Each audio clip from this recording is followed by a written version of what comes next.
Good morning, everyone. I'd like to call this meeting of Finance and Corporate Services to order. We have one consent item. Could I get a mover for that? Moved by Councillor Ioannidis. Any questions on the consent item? Councillor Fernandez. Maybe it's not so much a question as we've had something like this come to us before. And I guess my concern is that should we maybe be better, do a better job of anticipating something like this? I mean, if an extra $47,000 is a significant increase in consultant fees. Is there something we can do about this? Through you, Chair, when we tender or when we put out a consultant selection, all the consultants are put into the same boat. We specify the number of hours that they're to carry for their inspection. In this case, it was 900. The project was longer than what we planned for when we put that consultant selection out. There were some unforeseen issues during construction. There were some design changes during that time, but as far as what we can do differently, not much. Okay, so you said there were design changes related to the rationale to why this took longer? It took longer because of some of the design changes. So when we get into construction, a number of things can come up that we don't anticipate. From utility coordination that didn't quite go as planned, late requests by utilities.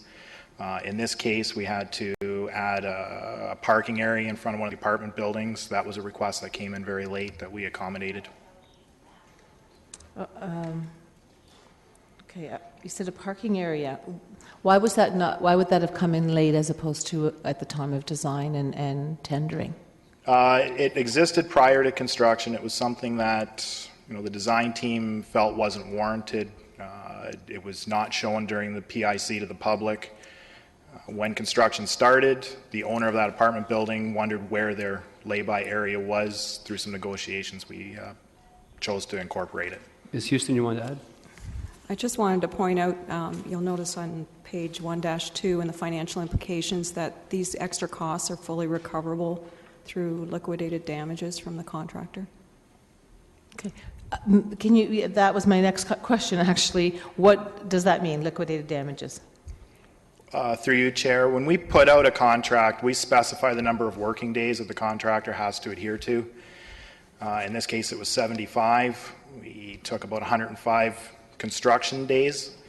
Construction days don't equate to working days. There's a definition of what a working day is. Some of these issues were outside of the contractor's control, so he won't be charged for those days. But we're looking at recovering money. There's a penalty for every working day above what's in the contract. Okay, and that was kind of where I was going to be going to, because I know that in business, as a rule, if you don't have something completed by a certain date, then you absorb the costs yourself. Yeah. And okay, all right. Just a hypothetical question: if we were to say no to the $47,000, what happens then? Hypothetically speaking, the work is already done. It's services that Stantec has already provided to us. We don't have much time during construction to put everything on hold, come to you for a PO extension. So through good faith, they continue to perform their services. Okay. I just, like I said, these items have come to us before, and I'm just kind of wondering if maybe we should be alerted to an overrun like this sooner than after the project is completed, when we have no choice but to say, well, I guess we're paying it. So if that would be possible, I think that might be a bit more prudent. Okay. Thanks. Councillor Ioannidis. Yeah, similar line of questioning. I also had concerns on this issue. You mentioned that the number of working days of the contract was 75, but they went over and did how much? 105, I believe, is what we finished up at. And so that's 30 extra days. But you said there are days that are not included because of weather or stuff of that nature. Is that correct? That is correct. How can you have, but other days they are applicable, right? I'm sorry? If it wasn't for the weather, that would be the only factor that you wouldn't count those days? Sometimes it's weather. Sometimes, a change during construction. If there's a utility that wasn't expected to be there, that is outside of the original contract, those generally don't get charged. Okay. Because that's what I'm just wondering. So I understand that if a contractor is not completed within a certain time limit, there are penalties. There are. And how come were penalties applied to this particular project? There will be, yes. Well, then can't the money that comes from the penalties go to pay for the this $47,000? They are. What we're able to charge the contractor, that will be going directly to this. So there's more penalties, money coming in than what the 47 or less? Or I'm a little lost. The contractor will be charged for every working day above the contract. Right. That hasn't been assessed yet. It will be. Okay. So our request is basically a purchasing issue. This goes up and above what the PO is. Okay. The question in regard to liquidated damages was basically answered, but when I'm looking at the implication here on page 2, it says, first line, financial implication, none. Yet we're asked to pay $47,000. I don't understand. None, and then $47,000. We're asking to extend the purchase order to Stantec. There is budget available in the project for this, as well as we will be assessing the liquidated damages to the contractor. Okay. What do we have contingencies for? Isn't there a 10-15% contingency on this that would cover scenarios like this? There are, and they did cover some changes in the design. This is directly related to the amount of time that Stantec was required to be on site. Which is above and beyond what the 75 days were. That's correct. Now, this happens to other projects as well, right? It does. It does. I mean, I can see the scenarios being similar to this with Glasgow Street. They're still digging out there. It should have been done back in October. I mean, that's another scenario, but I can see that also being a problem come in the future. Okay, I have no further questions. Okay, it's been moved. No further questions. Those in favor? Opposed? That's carried. Now move on to item number 2, the proposed corporate business plan.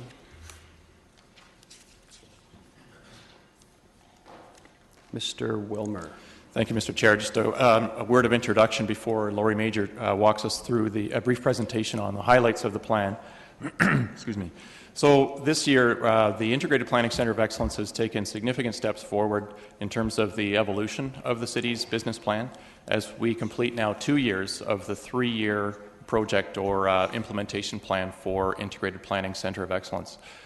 And so the format of the plan, you'll notice, has been improved, and the intent of this is to make it more readable. And this year, we've included the city's core services in the plan, and we hope that this makes it more meaningful and understandable both for council and for the community. And with these changes, really a big part of the intent is to improve the level of transparency and accountability for the work that we do, much of which is core service. And in the past, as you're familiar, the business plan was focused on projects and priorities. So really what the intent here is to show council and the community everything that we're doing with the resources that we've been entrusted to invest in the community. So with that as introduction, I pass it along to Laurie. Good morning, Ms. Major. Good morning, Mayor Zaire and members of council. Over the past 3 months, Pardon me, could you just pick up the microphone a little bit more towards your... Sorry. Could you move your microphone a little closer, actually? Great. Thank you. Over the past 3 months, the staff in the Integrated Planning Centre of Excellence, the business plan leads from the various departments, have been working closely with the corporate leadership team and members of the corporate management team to prepare the 2014 to 2016 business plan for the City of Kitchener. As Jeff Wilmers mentioned, we've made some improvements to the presentation of the plan this year, recognizing that it's a public document, to make it more readable and understandable, not just for you, but also for citizens and general members of the public.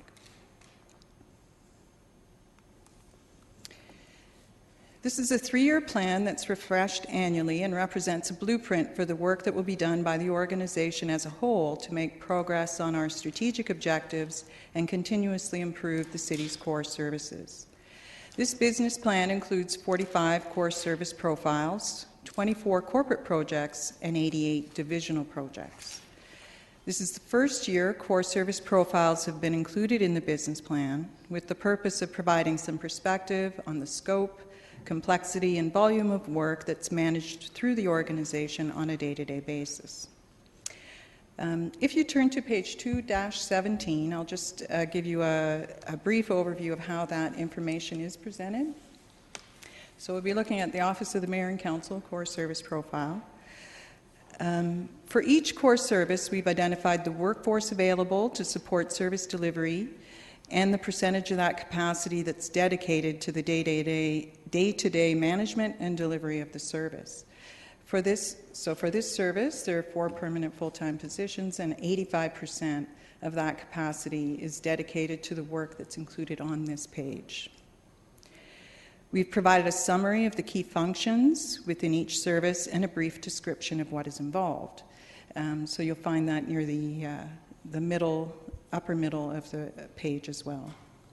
Following that is a more detailed description of the work that gets done on a regular basis, some of the challenges associated with managing the service to consistently meet expectations, and in the bottom right, we've highlighted some key workload indicators to give you a sense of the magnitude of work that's completed within each of these core services. Looking across all city services, on average, an estimated 94% of the capacity of the organization is dedicated to the provision of core services, and approximately 6% is committed to projects and initiatives.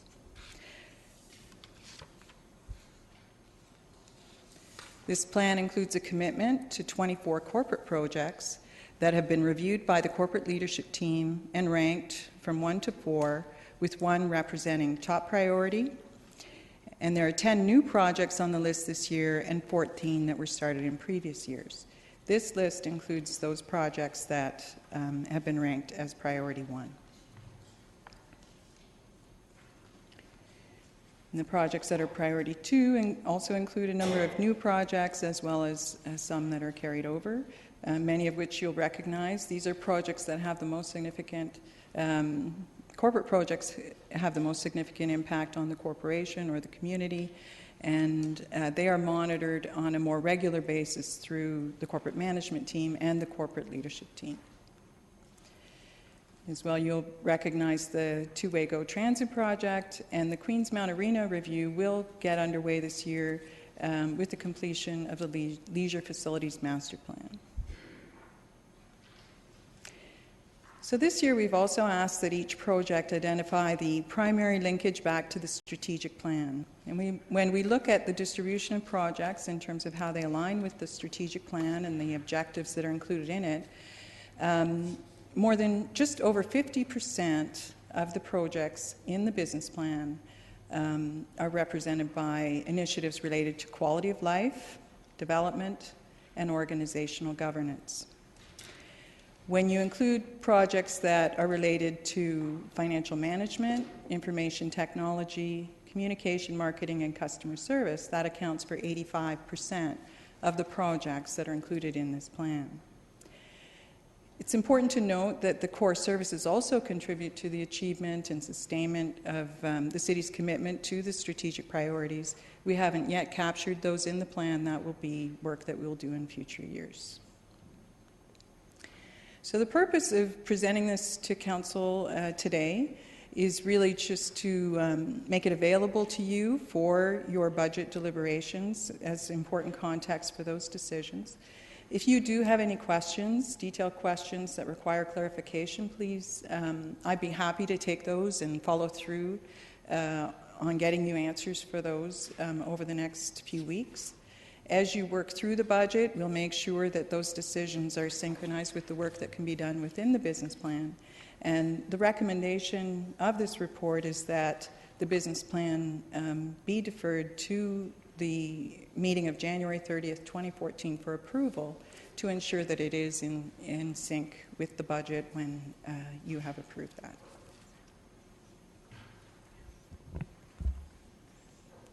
Thank you. Okay, before we get into questions, I would remind, just to reiterate, the recommendation is that this be referred to January 30th. There's a lot of information here, so I'd caution council about drilling down into any particular area. If you're interested in that, that's fantastic, but I would ask that you do that on your own offline with staff, because if we start asking 1,000 questions about all the different items here, We will be here all day. So with that, Councillor Ioannidis. Through you, Chair Davey. Thank you, Lori. This is a really great report. I can see why you're saying it was designed for the public to read and understand, which is, I think, totally agree with you. I have a couple questions, and I will refer to some other questions through you offline, because there's a few things in here that I would like some answers to. But one of the questions I have is that circle number about core services and overall you have the average of 94% throughout the corporation. In your experience, what's the proper balance between that? Because I know through what I would like to see is I would like to see us to be progressive and innovative, and I would like to see us move forward. And if we're at the 94%, that leaves us no room to be innovative and proactive.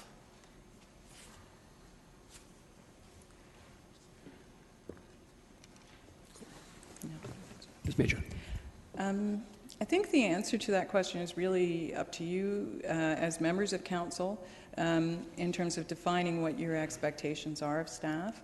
I think we've done an excellent job of including those things that we feel are important, that will move the organization forward, and I think you'll find many examples of projects that do help the organization innovate and develop new services.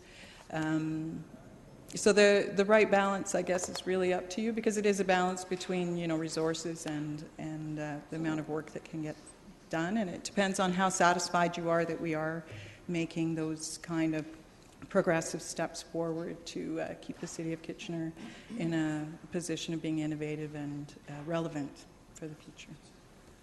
Okay. Let me just look at the other one question I have. I just wanted to speak about it because I wanted it in public record, is dealing with on page 2-35. Just wondering, I know this is probably not what you could answer, but I'm looking at the increased complexity and controversy surrounding development has resulted in more appeals to the OMB. I'm just wondering, are we designing policies that are very stringent, and in what case putting development community at appealing everything that we do? Like, why are we so stringent? Mr. May? Through you, Mr. Chair, I think that that's one interpretation. However, there are a variety of reasons why there is greater complexity. Certainly, citizens, I believe, are more aware of planning issues in the OMB than they've ever been before. As we look to intensification, the reality is that there's more stakeholders interested in these developments than there were when greenfields were being developed. So there's a variety of reasons. And we're always looking to balance, of course, our rules and regulations with the ability to support good development in the community. Okay. Thank you. Councillor Fernandez? Thank you. And I do have a number of questions, Chair Davey, and I guess some of the concerns I have with asking them offline is that the rest of council doesn't get the benefit of the answer necessarily, nor does the public. And I think I'll plow forward with some of my questions. I'm going to go straight to my original question. When you're talking about the 95 percentile or 97, how did you come up with that percentage? What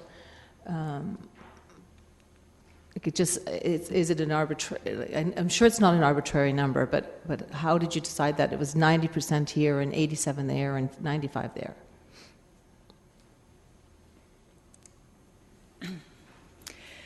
Okay, the percentages dedicated to core service are an estimate, so it wasn't a scientific mathematical calculation. However, I can tell you in working through the development of those numbers with many of the directors, they were asked to look at their full complement of their workforce and what percentage of their time over the course of the year would be required to support the projects that they've made a commitment to, and to balance that with the requirement of delivering their core service. And that's how the numbers were developed. They are an estimate. I actually suspect they might be low in some areas. When we take another look at this next year, we'll be able to refine those and be a little more clear in terms of the accuracy of them. Okay, so was there a significant, I mean, just besides the look of the document from what it was before, was there significant work that needed to be done to change the way this report is written and presented from what was done originally? Ms. Major, you can just leave your microphone on. The most significant change to this document, other than the look and color, is really the addition of core service. 45 pages of this report represent the 94% of work that gets done throughout the organization on a day-to-day basis. We hadn't included that in previous business plans. This was the first time that we've captured that information. And so the process involved with that was going to each director and asking them questions about the work that they do and how much they do and how they do it. And, so my job was really just to gather that together and present it back. But I think that is a significant new contribution to the plan that should give you a better understanding of the full picture of the work that gets done in the organization. Okay. Speaking to the core services component, and Councillor Ioannidis alluded to being innovated and moving forward. I'd be curious to see, and I don't know how we'd capture that information, if the public was interested in knowing what those core services are, what the cost of doing those core services in terms of staffing and materials, and the cost of being innovative and moving forward. I mean, I think my guess would be that overall the public, the residents, would be interested in knowing that we're doing the core services, that's our primary focus. And once all of that has been done and done well, and we're talking about our call center management and customer service, that we don't have any glitches there, that then and only then should we be looking to in innovations or new initiatives. Is there some way we can capture that information? Mr. Wilmer? Thank you, Mr. Chair. In general terms, we agree that core services are our main focus, and we want to make sure we do the job well. But I think that being said, continuous improvement is a big aspect of how we approach our work. And so rather than taking an approach of we do things the way we always do them, and at the end of the year, if there's extra time, we might look to innovate, we want to encourage people to always be looking for continuous improvement and innovation as they do their work. So I think it's not quite so simple as to be able to separate the two out. It becomes part of our culture that we're continuously looking for ways to improve. Okay, and you know what, actually, I agree with you, and maybe the way I was presenting my question was probably not taking into consideration that, yes, we do hope that people are looking towards different ways of doing things and making that part of their daily, weekly routine. So I don't disagree with you. I guess I'm thinking about the fact that we're adding some new projects here, and 1, 2, 3, 2, 4, 6, 8, 10 new projects. Not all of them are priority 4 or priority 1. And will there be a cost, not only on a budget perspective, well, budget perspective is both capital and operational, but will there be a cost to staff to initiate some of these new projects? And are these projects that were set by staff or by a combination of staff and council? So through the chair, for those new projects, and just scanning down the list here, I believe that most, if not all, would have each had separate reports to council. Mm-hmm. So it would have been something that we've already worked with council on, or will do, or will be part of the budget. So certainly this is not the first time that, or the only time that council will see these. And as Laurie said earlier, the reason we're bringing it now is so that you have this as context for next year's budget. And if there are aspects of this that, in comparison with everything else that's in the 2014 budget, council feels we need to do less of or more of, that's why we're bringing it now. Okay. And thank you. I appreciate that, because I think this is the right time to bring this so that we have a sense of where this is in the budget. I mean, some of them are pretty, the SAP, Customer Relations and Billing, we've been talking about that a lot, and that's quite upper mind. But the Integrated Planning, Strategic Plan 2015 to 2018, somehow that doesn't, and I think it might be good if we could cross-reference somehow these projects with our budget, either whether it's highlighted or in bold, or and it's a lot of material to read, and especially if you're having some difficulty understanding some of the financial components. Can we do that somehow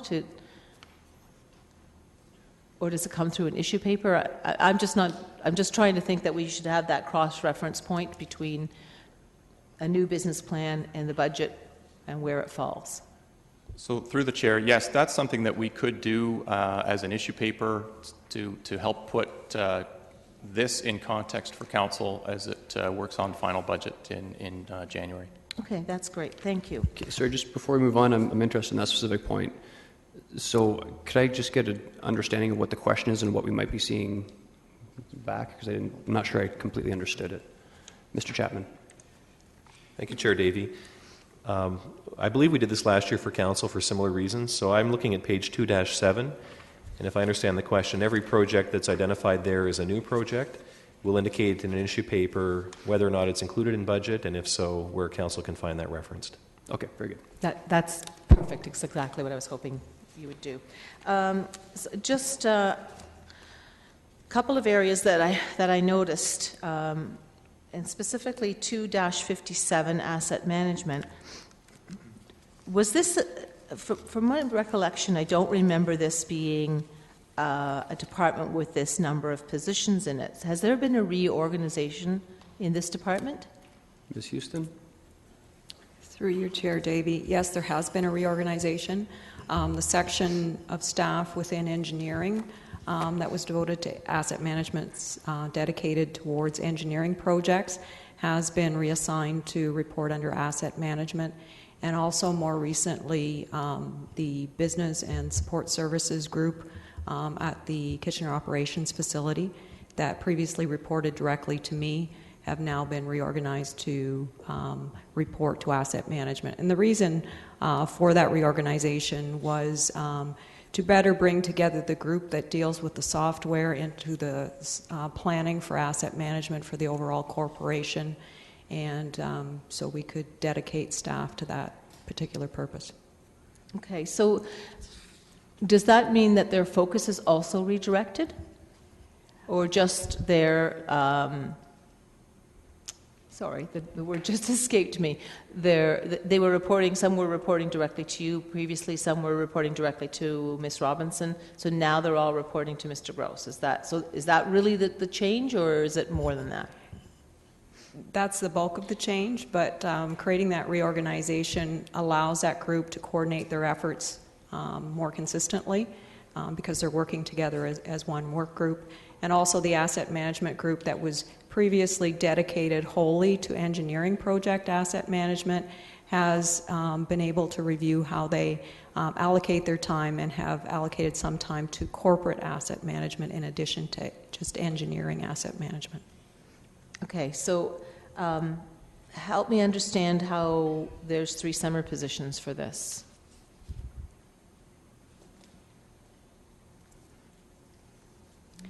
Page 2-57. I believe that's in the engineering asset management group where they go out and do inspections. The summer staff go out and do inspections. That's a sidewalk program, for example, and doing inventory of asset conditions. So those are existing summer positions? So they're not they just start in the summer and then they end in the fall, or? That's correct. And it's the same people we rehire every year? Not necessarily, because as students it would depend on where they are in their program. So it's a real just totally a summer job that they would be doing this. And you're sure this is their job direction is sidewalk? That's an example of one of the programs that they do out inspections, but the primary focus is inspections of our assets. Okay. One other sort of bigger question, I guess, is looking at the Director of Supply Services. Which page? Page 2-50. I noticed that looking forward in this section, a couple of things that I was a bit puzzled about. And one, maybe it's something that we can look to doing, is understanding the procurement process. And I know that I've always had an awful lot of questions about, and Mr. Gordon's been really great, we've met together, but I'm wondering if maybe it would be a good educational opportunity for the rest of council to understand what our procurement policies are and maybe review an actual case study so that we just have a little bit of background on how that's done. The other thing that I was interested about was when in the last bullet point, the city's workforce changes, retirement, new hires, and demand for training will continue. A little bit concerned that we're not doing some succession planning, maybe, and not just in this department. This was noted in a couple of other departments. Are we doing succession planning so that we are not left with a hole in the organization if somebody decides to retire earlier or becomes ill with a long-term illness? Are we doing that? Mr. Chapman, at least on the first point. So I'll respond to both. Certainly, if there are members of council that would like to arrange or for me to arrange a meeting, I'd be happy to sit with them and review in detail the purchasing policy. What I can offer, though, as well, is that purchasing is scheduled for a comprehensive audit in 2014, and you'll see that in the audit plan next Monday at committee. So you may also want to talk to Karina about the scope for that audit, and there may be things that in that audit process she can review and bring back as a part of her audit report. So you may want to wait for that report next Monday and then decide which path you'd like to go down.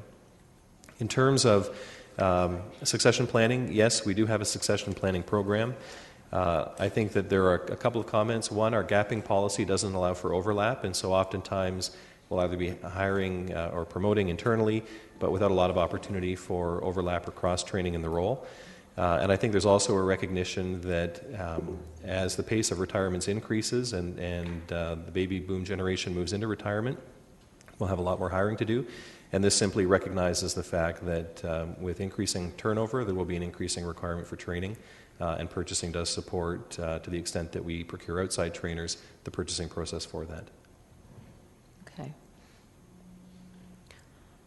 The word of increased training would mean increased cost for training, right? Is that a good understanding?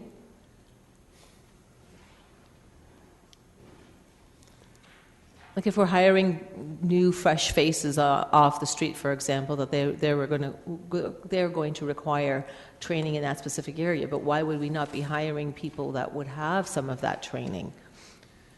I mean, certainly we would look for that. I know that there was even recently a change to health and safety standards that say any new supervisor with the city needs to receive, I believe it's within their first week of hire, comprehensive health and safety training, more than what was required in the past.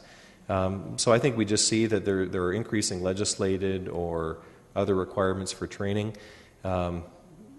Certainly I think we've been fairly responsible in terms of our training budgets. There's an issue paper that you'll see in terms of conference expenditure, and so it's something that we watch very closely. The acknowledgement here, though, or looking forward really, I think this is just the assumption that as we see increasing rates of retirement and turnover, training will be an area of focus for the Supply Services Division. Okay.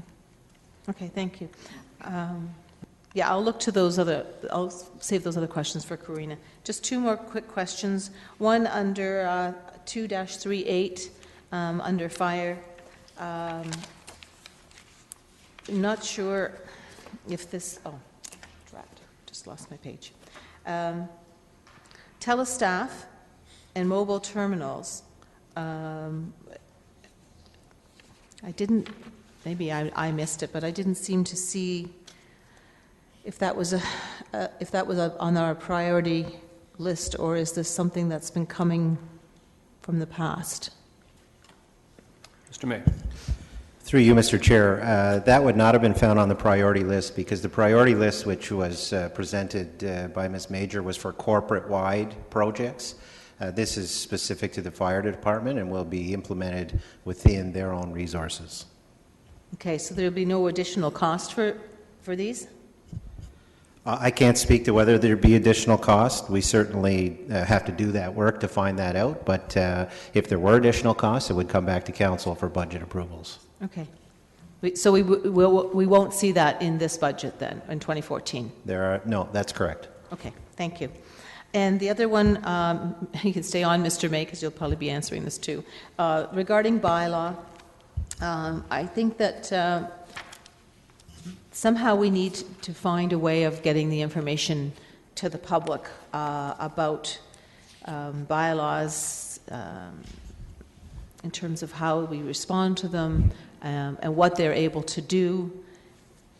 I'm looking at the fact that we have, 14,000 complaints, 4,000 noise and 5,000 property standards. And I know I hear quite often, because of where my ward is, I hear a lot of complaints from residents that bylaw isn't out there in a timely fashion. I know that they are, and I know they try to make that effort, but is there some way we can have some kind of an educational campaign to get the word out about what our bylaw officers are doing and what the cost is with regard to bylaw? And certainly I'm waiting for that report from Mr. Turner regarding the cost for the college area with our bylaw staff. Through you, Mr. Chair, over the past 3 to 4 years, we have actually ramped up substantially the amount of public education we do in bylaw. There have been a number of tools made available both in paper copy and online for residents. It is, as you'll see in the core services profile, a core component of what we see bylaw services doing in the future. So while it's not a specific project or initiative as it has been in previous years, we do see that kind of public awareness as a core part of what the bylaw division will do. Okay. Thank you. Mayor Zer. Thank you. My question is quite simple, and it's at the high level of, if you turn to page 2-3, or it's in several other places, and that is the listing of the priorities. Just from a perspective of the attention that will be given to these 24 priorities, I understand that everything has to be ranked, and I'll just use the extremes to make my point or ask the question.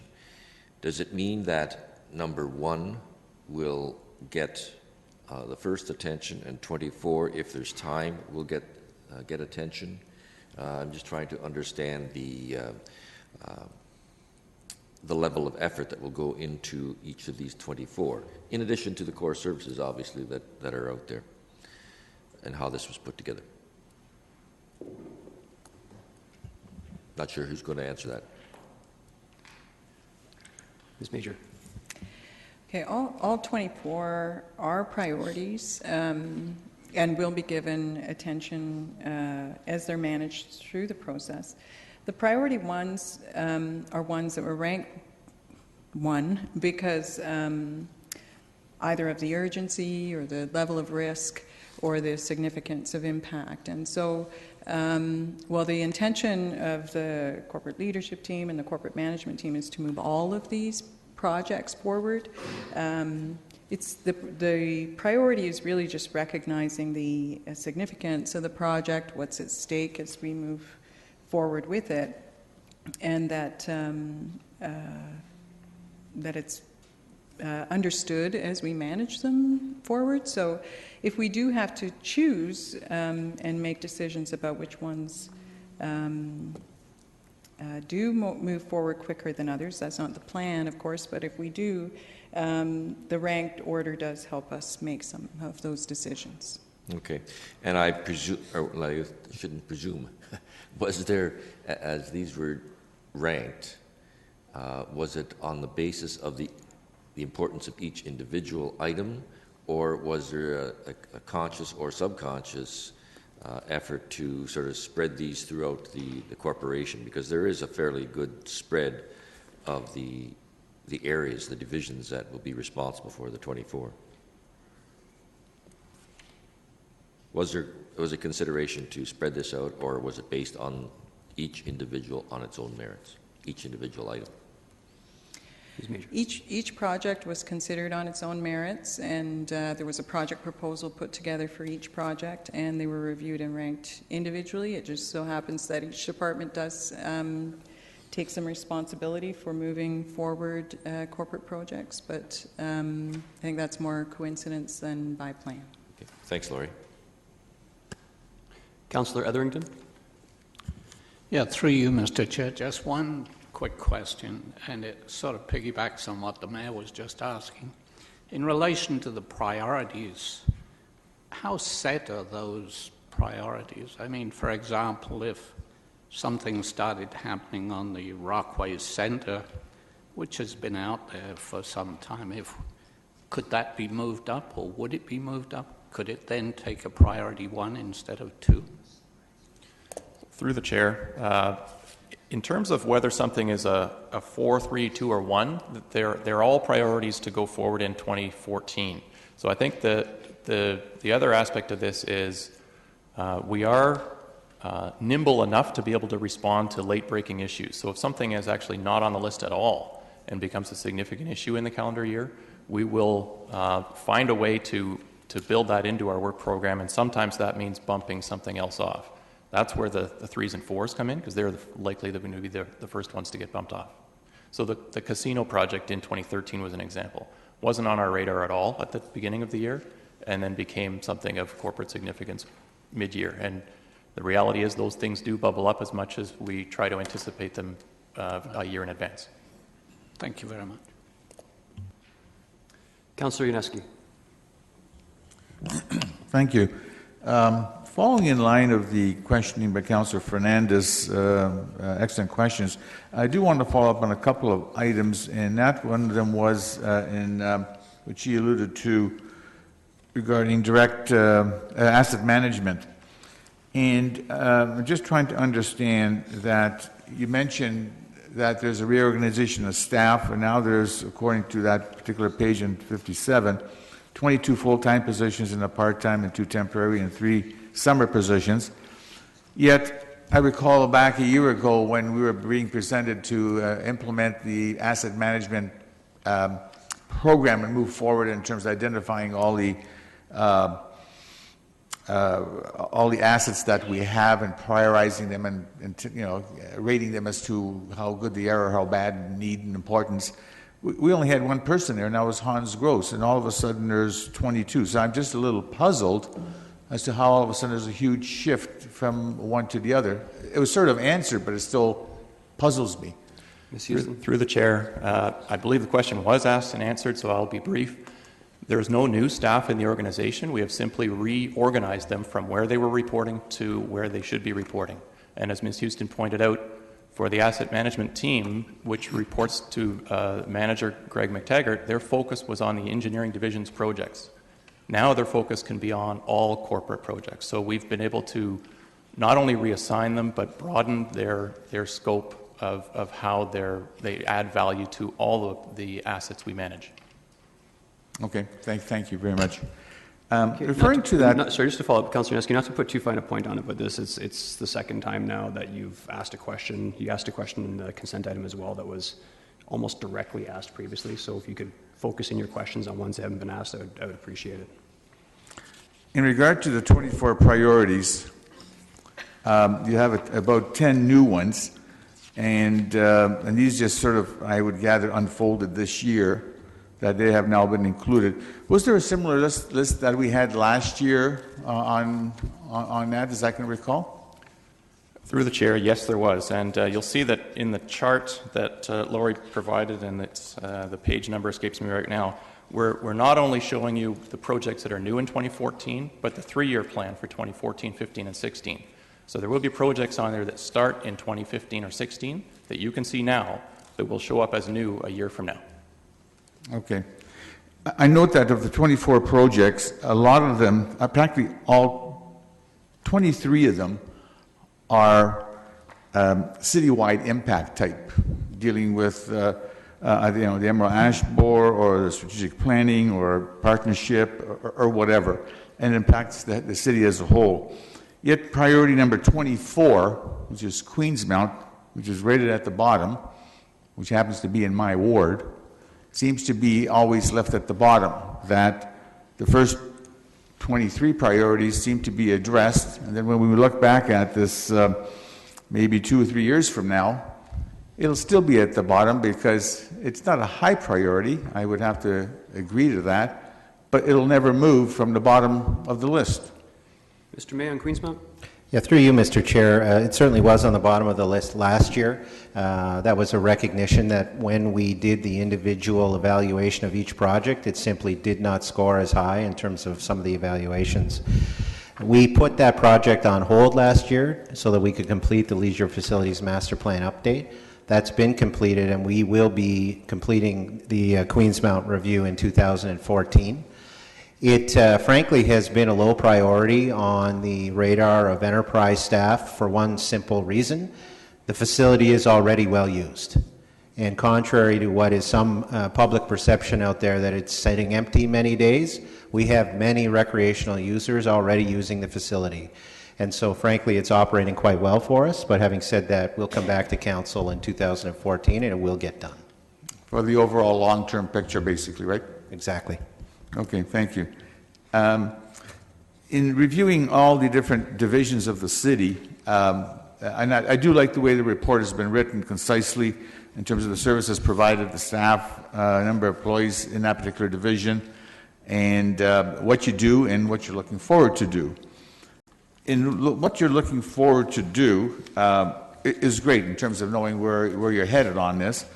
My question is that as a result of this whole recommendation of this plan being referred to the budget day on the 30th of January, I haven't seen anything, unless I'm missing. Is there an overall result of an increase or a decrease in the future of the number of employees that will be employed in the city that we will have to address on budget day? Through the chair, the short answer is we're not coming to council to ask for additional full-time headcount through the business plan. If we do that, we do it through a separate report, and I think that's happened twice during this term of council, so it would be a separate matter. Another approach to that is that when we put forward the business plan, we're doing it based on the resources that are now available to us. So this is the work that we believe we can accomplish in 2014 with the resources we've already got. Okay, thank you. Councillor Fernandez? Sorry, I did forget a question. I always do.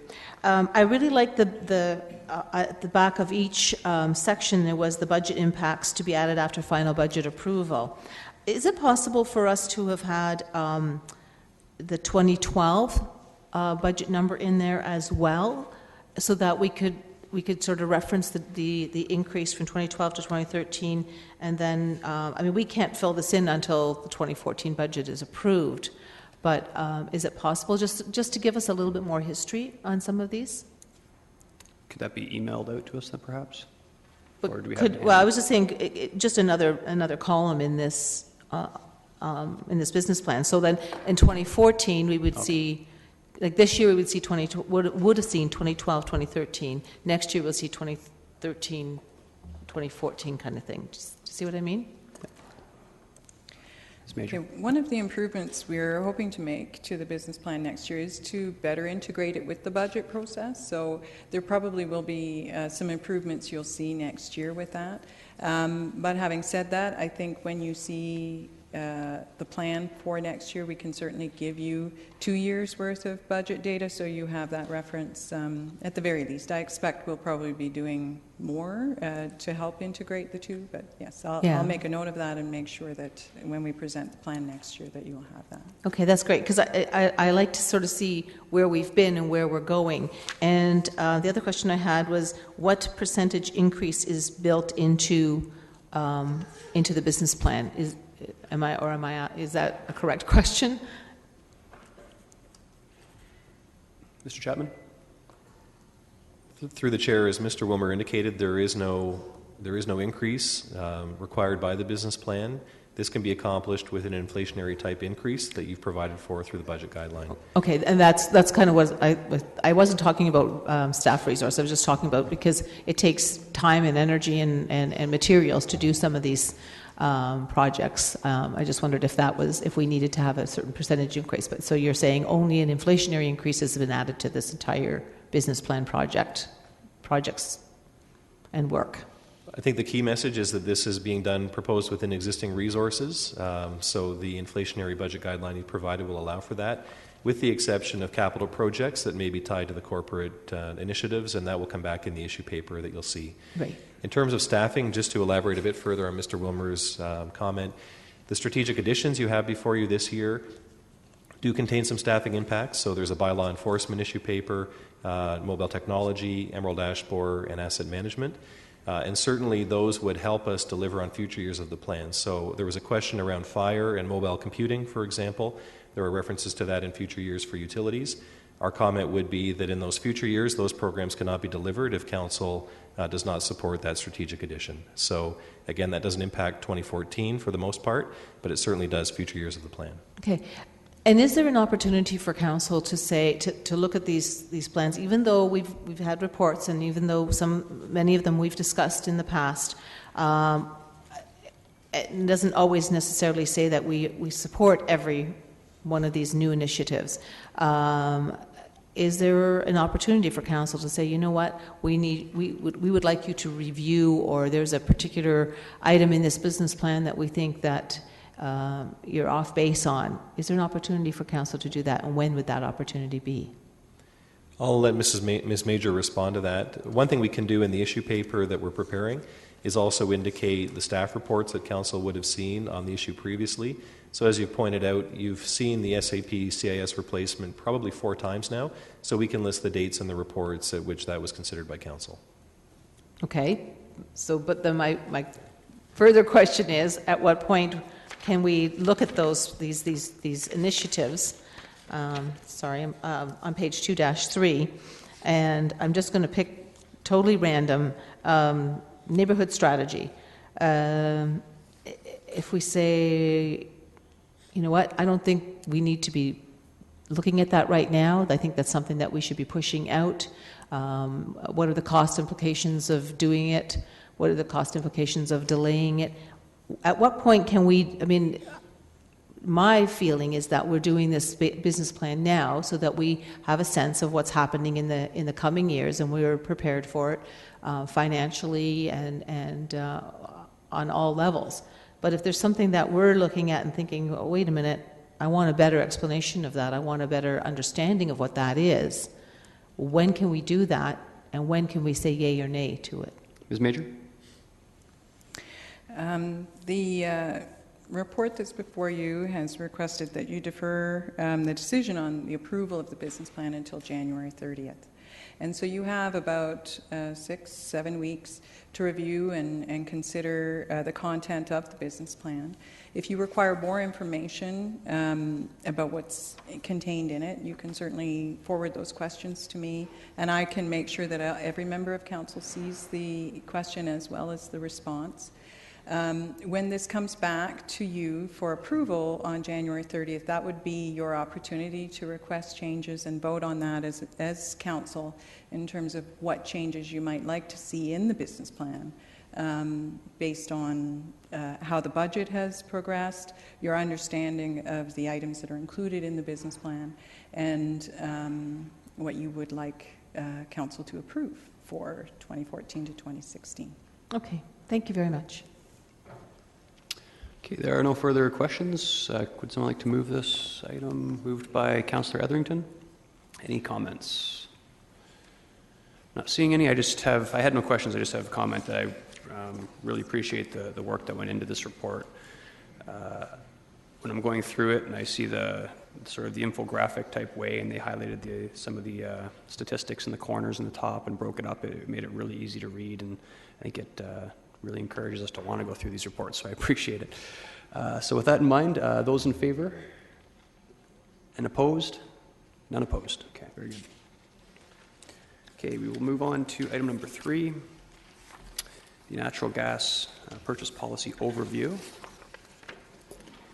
I understand the delegation will be presenting in tandem with staff, so I think Ms. Houston will be starting us off. Thank you. Thank you, Chair Davey. Colin, I'm wondering if you could put the podium down just a wee bit for me. I'm not sure if you can see me over there.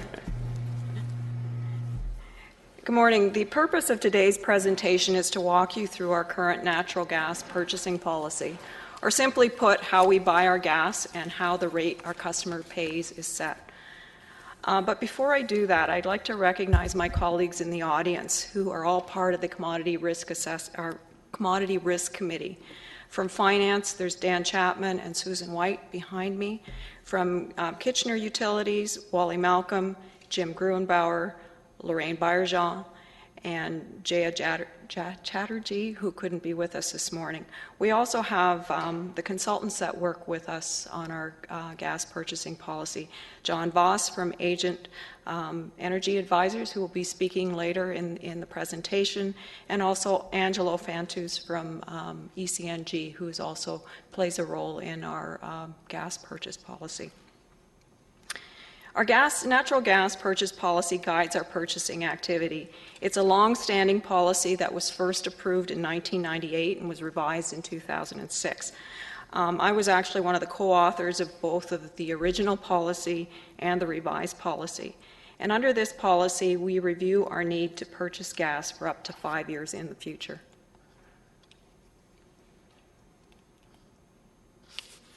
So I just wanted to quickly walk through the criteria. You've got more details attached to your report. But very quickly, the key criteria of our gas purchase policy include minimum cost at the minimum risk. Secondly, we want to make this a prudent purchasing strategy. It is not our intent to get the lowest price all the time. It's a disciplined approach to acquiring a diversified portfolio. And we also take a longer-term view for transportation and storage. That's in addition to actually purchasing the gas. We monitor and adapt to changing market conditions.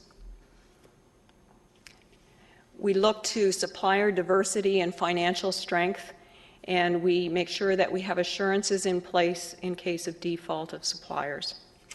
We have the ability to swap between index gas and fixed price gas. Our transactions that we have, I think in the report we mentioned that are several dozen throughout the year. The individual transactions to purchase gas are authorized by senior executive managers, one from Finance and one from Kitchener Utilities. We have separate accounting for our supply and delivery programs, which you've heard many times. They can't be cross-subsidizing each other. So the bottom line for today and future discussions is, are these criteria still appropriate? Staff continues to believe so. We would refer you back to the report conclusion, and subject to guidance from Council and the public input from the pending public engagement process that Mr. Malcolm will speak to in the next report, it is within the CRC mandate to consider and propose changes to that policy to Council.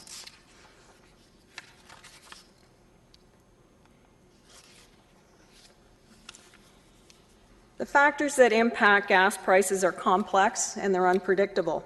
Trying to predict the future price of gas and timing the market is too risky.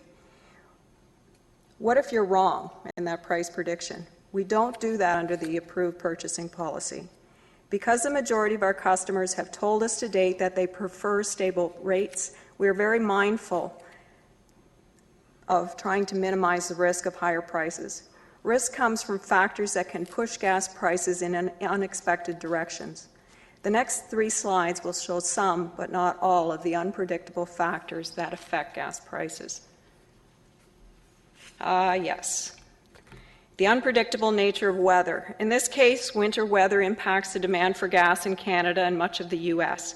It can cause market prices to soar or collapse, depending on whether temperatures are frigid or mild, or for how long those abnormal conditions last. Most of our customers use gas for space and water heating, and particularly in residential and commercial sectors. And this is the case in many parts of the U.S. and Canada. The weather and weather forecasts, both reliable and unreliable kind, can push gas prices very hard and very fast in both directions. And it isn't just cold or warm winters that have an impact. Summer weather can impact gas prices because of the growing number of gas-fired power plants in Canada and the U.S. Hot summer weather means more use of air conditioners, which leads to more gas being burned for power and less gas being put into storage for next winter. Cool summers have the opposite effect. The point is, weather is unpredictable and impacts the market price of gas all year. There are also the unpredictable nature of the economy, both locally and globally, and its cascading effect on industrial activity and demand for gas. Recent examples here in Kitchener, you're all well aware of, Budd Automotive, Maple Leaf Foods, and Michelin, just to name a few. Here's another example of the unpredictable nature of weather. In this case, devastating hurricanes like Katrina in the late August 2005, which damaged or permanently destroyed many offshore and onshore natural gas production platforms and wells in the Gulf of Mexico. Severe weather events such as Katrina can shut out gas and crude oil supplies from the market for extended periods of time and cause prices to soar.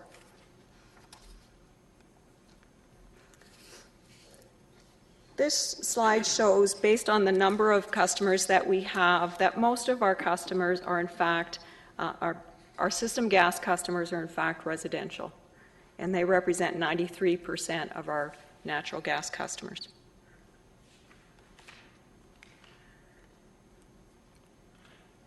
This pie chart shows a substantial amount of volume on the system gas by our commercial and industrial customers, and it suggests that stable rates aren't only preferred by residential customers.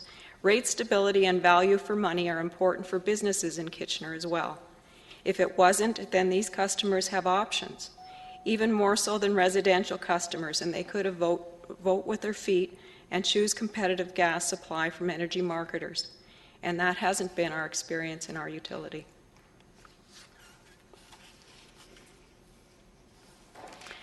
This slide we use to try to capture the essence of our policy, and it represents the percentage of volume between the rails. So you can see the red lines, there's an upper red line and there's a lower red line, and that determines the range of purchases that we would do in terms of fixed price gas purchases. So for example, in the winter of 2013-14, we might purchase as little as 40% of our portfolio in fixed prices or as much as 90%. And the difference depends on what the projection of gas prices is. If we're projecting that gas prices are expected to go higher, we might lean closer towards the top part of the rail and purchase more on fixed price. If all indications are that the market rates are going to be stable or go down in the future, we'd stick closer to the 40% line.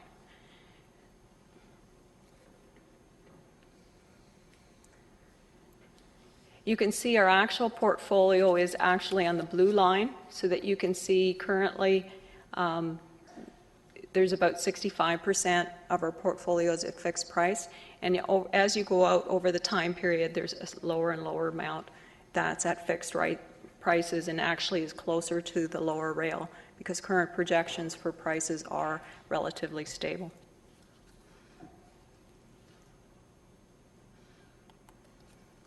This slide tries to show two things. The blue line that starts high at the beginning and goes lower at the far side, that's showing the percentage of our portfolio that's fixed over the time period. The other three lines talk about price. The upper line in red, I think it's red there, is our price per cubic meter for our fixed portfolio and how that price comes down on our fixed portfolio over the time period 2013 to 2018. The green line at the bottom is the market or spot rate for gas over that time period. The middle line shows the blended rate. So if you take our fixed portfolio along with a portion of our portfolio that is at market rate, combine them together, that's our average rate of our portfolio. And again, you can see over time how that gets closer and closer to the current market rates. And with that, I'm going to turn the presentation over to John Voss to walk you through the remainder of the slides.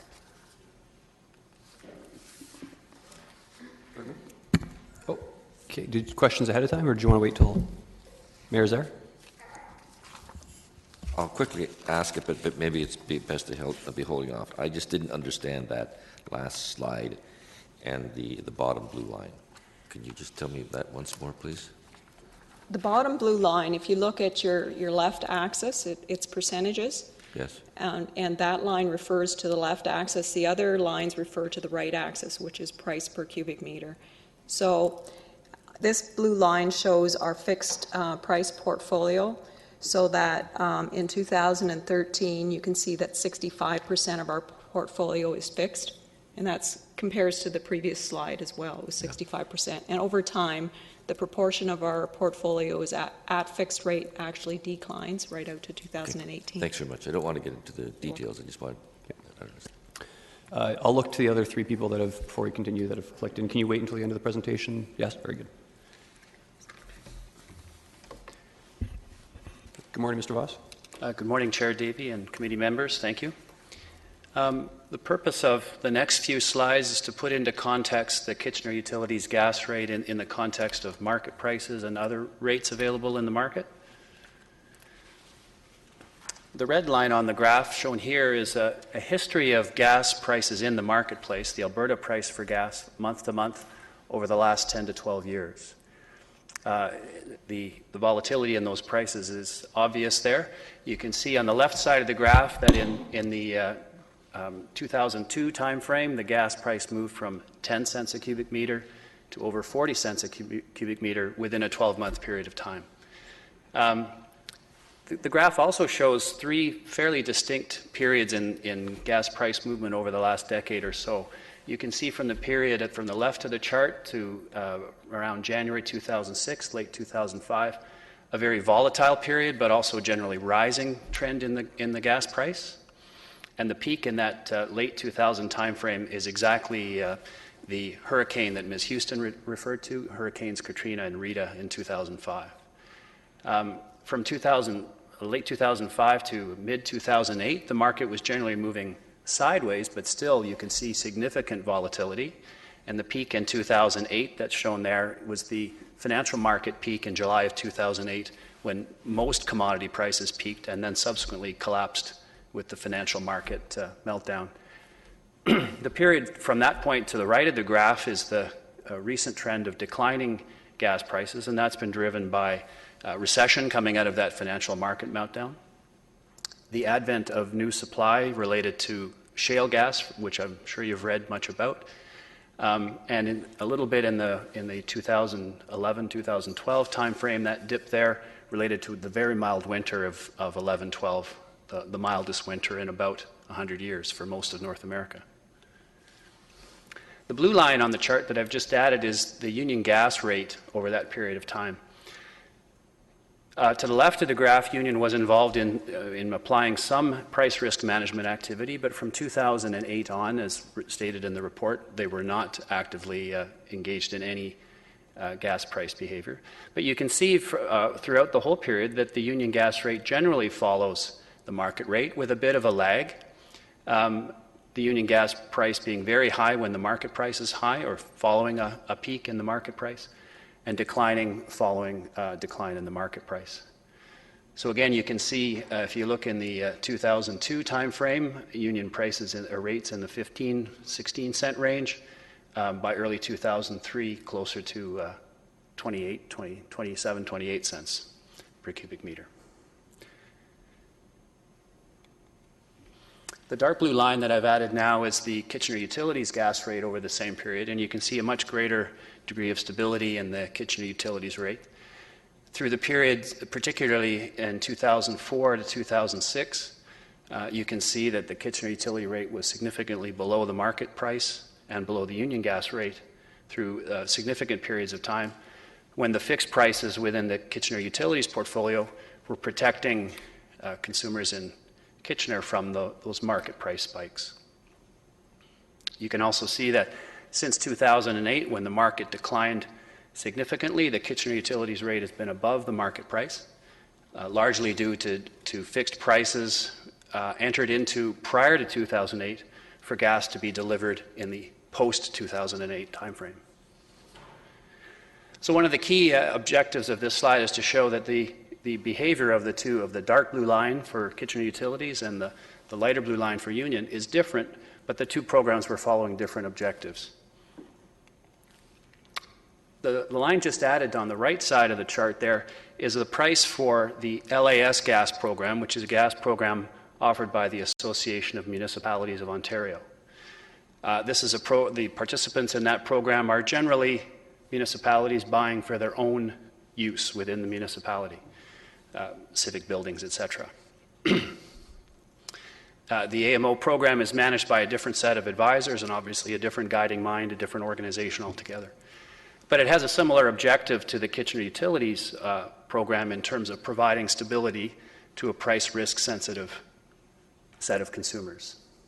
And you can see that its price, although not exactly in step with the Kitchener Utility price, nevertheless follows a similar trend in the post-2008 timeframe because it was following similar objectives and similar strategies.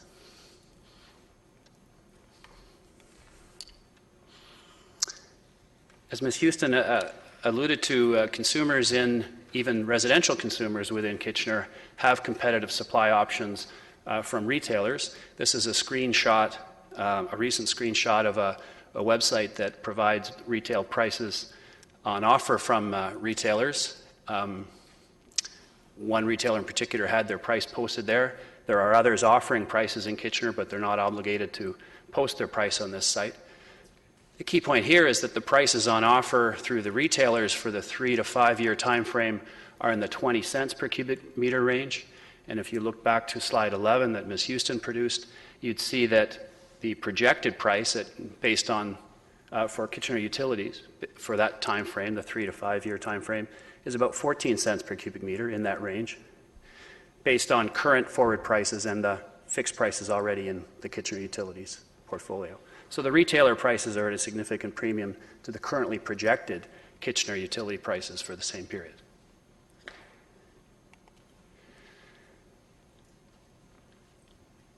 ICF is a well-regarded international consulting firm, one of many that produces gas price forecasts. They are, like all forecasters, eager to point out that it's just a forecast, it's not a guarantee. And the purpose of these forecasts is not to provide us with certainty about what the future price will be, but to give us a sense of what the drivers are and where the general consensus is for the trend in prices. So this is a consulting firm that Union Gas uses to a large degree. And one point to note in interpreting the chart, that the prices on this chart are referencing a gas delivery point called Henry Hub, which is in Louisiana. So the prices shown here are in US dollars per million BTU, and it's at a price point that is really not relevant for the purchases of Kitchener Utilities. So we can't translate the numbers on this slide directly into the numbers in Kitchener Utilities' gas portfolio. The slide here is shown as a general indication of the trend expected for North American gas prices generally.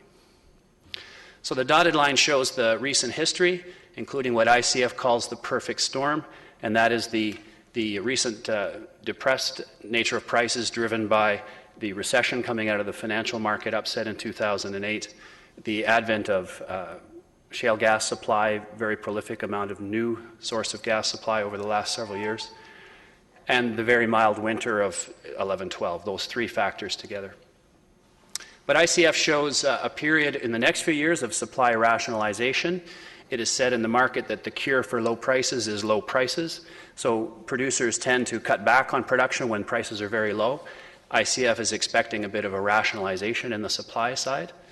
Then from 2016 to the early 2020s, a period of growth in demand for natural gas since the gas price is low. And we see that growth in the context of, for example, proposed projects to export natural gas in the form of liquefied natural gas from BC to markets in Asia. We see it in growth in power generation, demand for natural gas and power generation, replacing coal as a source of energy for power generation. And we actually see it also in a resurgence in some industrial demand for natural gas, for example, ammonia manufacture that's returning to North America at these low prices. So the long-term trend that ICF is looking for is a return to more stable prices, if you will, a new normal for prices in the $5 to $6 range over time. The key point here is that prices are not expected to remain at their current low level forever. The market will correct and those prices will rise again.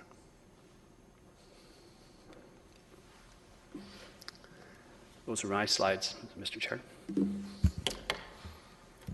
Thank you kindly. Into questions then? Very good. Number of questions, starting with Councillor Glenn Graham.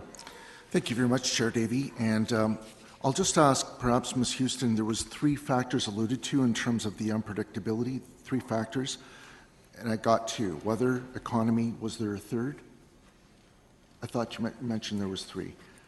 Well, there's a couple of factors related to weather.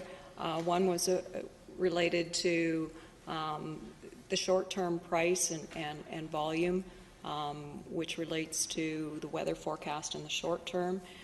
Things like Hurricane Katrina was the other weather impact that can actually affect the long-term pricing of natural gas with respect to supply and availability. So I guess that's the third factor, is just the ability sometimes for the refineries to put supply on the market, that kind of thing, based on the impacts of weather, et cetera. That's correct. Right. Thank you. We're going to do some further consultation with the public about what they desire in terms of stability, and I think that's a good thing. Are we going to do the same exercise with the industrial and commercial sectors, and have we done that in the past? I think we'll wait till the next report and let Mr. Malcolm speak Absolutely. to that. Could you explain about the ability to swap index and fixed prices? I'm not clear on that. Through you, Chair, the utility buys gas for forward delivery. In other words, it can enter into a contract today for gas to be delivered in calendar 2014 or 2015. So for each forward purchase, the utility has the choice of whether to just let that purchase come at the market price at the time. We'll wait until 2014 and each month of 2014 pay the price for gas that month. Or we can decide today or at any day before 2014 to lock in a price for that delivery. So the point being made there is just either that floating price or a fixed price for that future delivery. Okay. So it seems we do have some discretion, even in the contracts we purchased, whether we want to lock in earlier. Is that correct? We have some fixed contracts. I understand we have a percentage of fixed contracts projected out for 5 years. And so what you're saying is we do have some discretion about when we purchase that percentage. Is that correct? Through you, Chair. Once the price is fixed, it's fixed. Okay. So the discretion was prior to fixing that contract whether to fix it or not. Okay. That for those that are fixed, that discretion has been exercised. Okay. All right.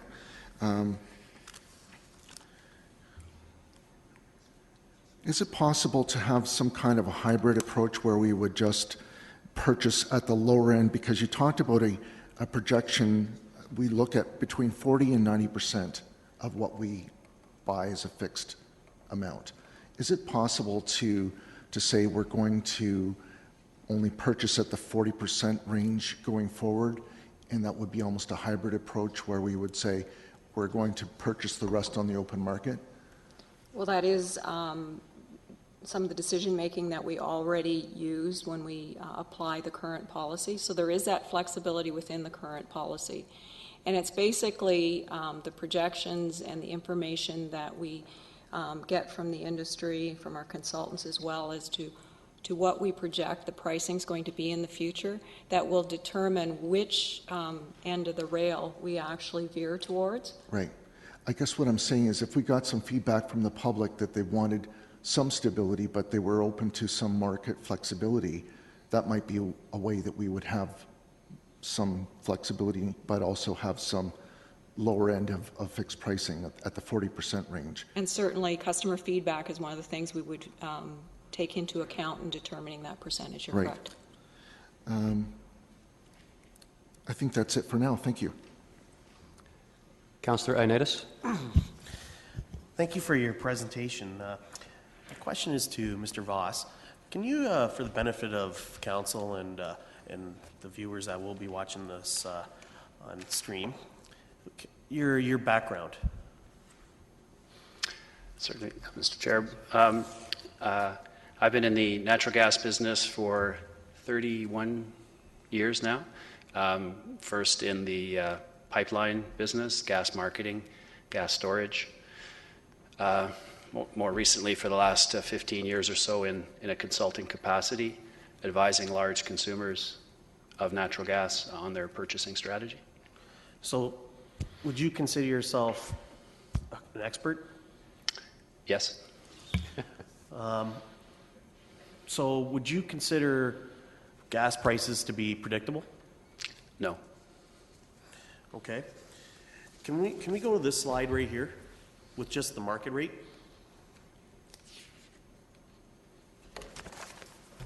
If we're looking at this slide, we're looking at basically roughly between 2009 until current. Would you say that the gas prices have pretty well bottomed out? I would not say that with certainty. The key point, and perhaps if I may, I have another slide I could slip to that would illustrate the point. Just bear with me here. This is a slide I think has also been distributed. Let me first put this in context. Again, this is a price. This is a price from the U.S. based on prices on the New York Mercantile Exchange. So I'm offering this price as an indication of the general movement in prices, much the way you'd use the Dow Jones Industrial Average as a general indication of how stock markets have moved. And you can see clearly this price is for gas to be delivered in the next month. So if you pick a date anywhere on this chart, the price the chart is showing is the price for gas delivered in the very next month. So when the gas price bottoms in this chart in spring of 2012, believe it's April 2012, that would be for gas delivery in May of 2012. So it's pretty clear in retrospect to look back and see where the bottom of that so-called spot market was. The second line that I've just added is the price on the same marketplace for gas to be delivered in 2015. So this is a forward price. We're not in 2015 yet. What's evident from the red line is that the lowest available price in this period for deliveries in 2015 hasn't been reached yet, or at least it's only reached at the rightmost point on the chart. The lowest price for that 2015 delivery did not come when the spot price was at its bottom. So part of the challenge that Kitchener Utilities faces is it's buying for forward delivery. It's looking at prices in 2014 and 2015 and saying, how do we buy for that to control risk? So it's not as simple as saying, I think the market today has bottomed. It's been a very warm winter. Let's go buy all our forward gas. Okay, so you're saying it is unpredictable, but overall it's been low in the last few years. Yes, clearly. And my other question, can you go back to that slide? This one? The one with the chart, with the 1 year, 3 year, 5 year. Wouldn't it make sense for the City of Kitchener, because the gas prices are low now, to maintain on buying on a 5-year fixed rate rather than spot? If you're looking at projecting the prices to go up? Mr. Chair, to Ms. Houston's point, the objective, the strategy to follow comes from your objective. So I think if going forward the objective remains the same, then the decision makers will be weighing the likely trend of prices together with that objective of minimizing cost and minimizing risk. So it's the strategy that the Commodity Risk Committee has been following is not one of trying to guess the bottom of the market. It's trying to find a balance. But relatively, it's very low, right? Yes. Would you not say that? Okay. So to me, wouldn't it make sense to stay at this price, at a low price, on a 5-year term?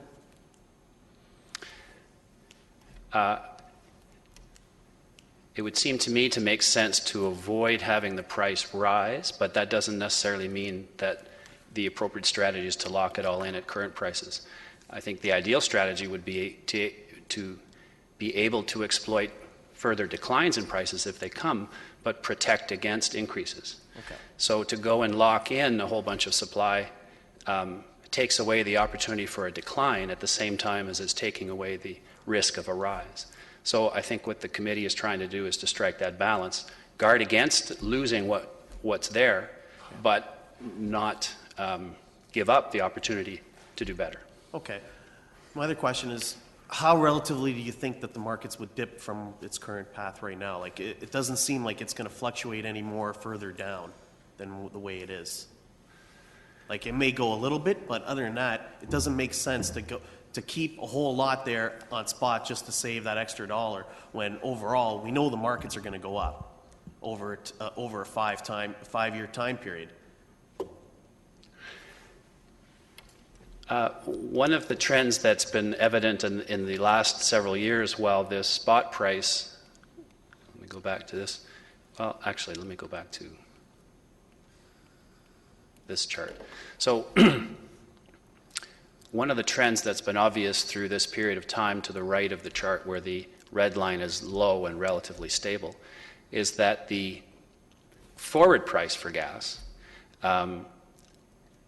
has been at a premium to the current year. So for example, if we go back to 2011, and when prices were relatively low, and we said, what could we buy 2014 for? It was at a significant, as high as 40% higher than the 2011 price. Mm-hmm. And in the time since then, as shown in my last slide here, this slide illustrates the same trend. So despite the fact that the spot price has risen and some may perceive that an opportunity has been lost, the price for gas in the future for 2015 has continued to decline. So the point is that just because we are looking at low prices today, it's difficult to say they can't go lower in future. In fact, we've often seen them do exactly that. Even this past summer, the price for gas in Alberta fell from $3 in one month to below $2 in the next month. So I think the key point from a risk management strategy is you want to have a strategy that protects against the rise, exploits the falls, but avoids sort of a big bet on a market view. Okay.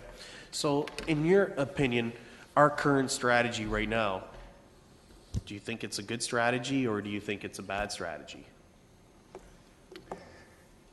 Mr. Chair, the strategy right now accommodates the objective that the committee has by having these rails that avoid taking a significant view one way or the other, an extreme view one way or the other. It keeps the committee in a certain range.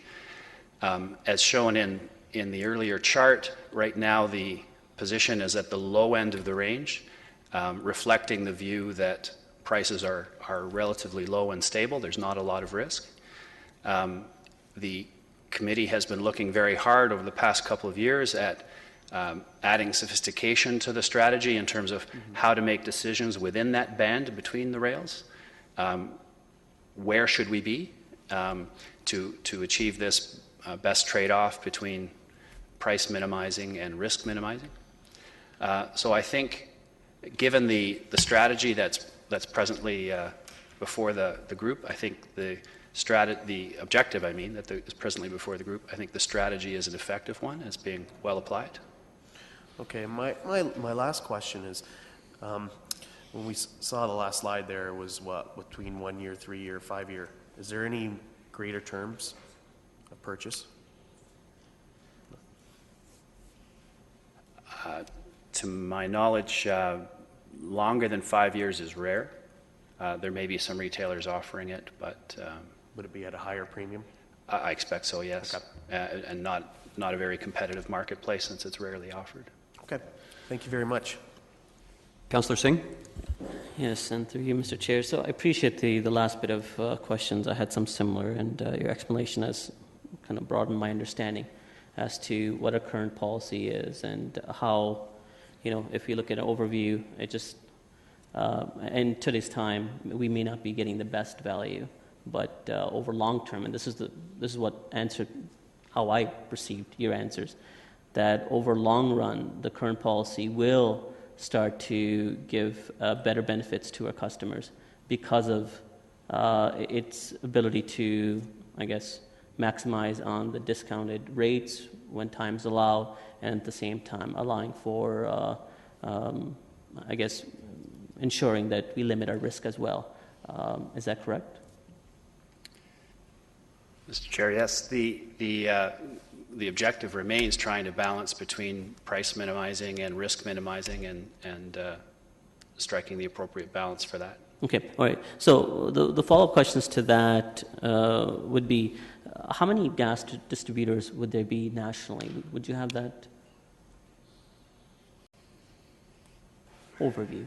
Well, typically there's at least one major utility in each province that has natural gas supply. There's two major utilities and in Ontario. There's at least two in Alberta. So, okay. And with the work that you do, I'm sure you would have an understanding of this.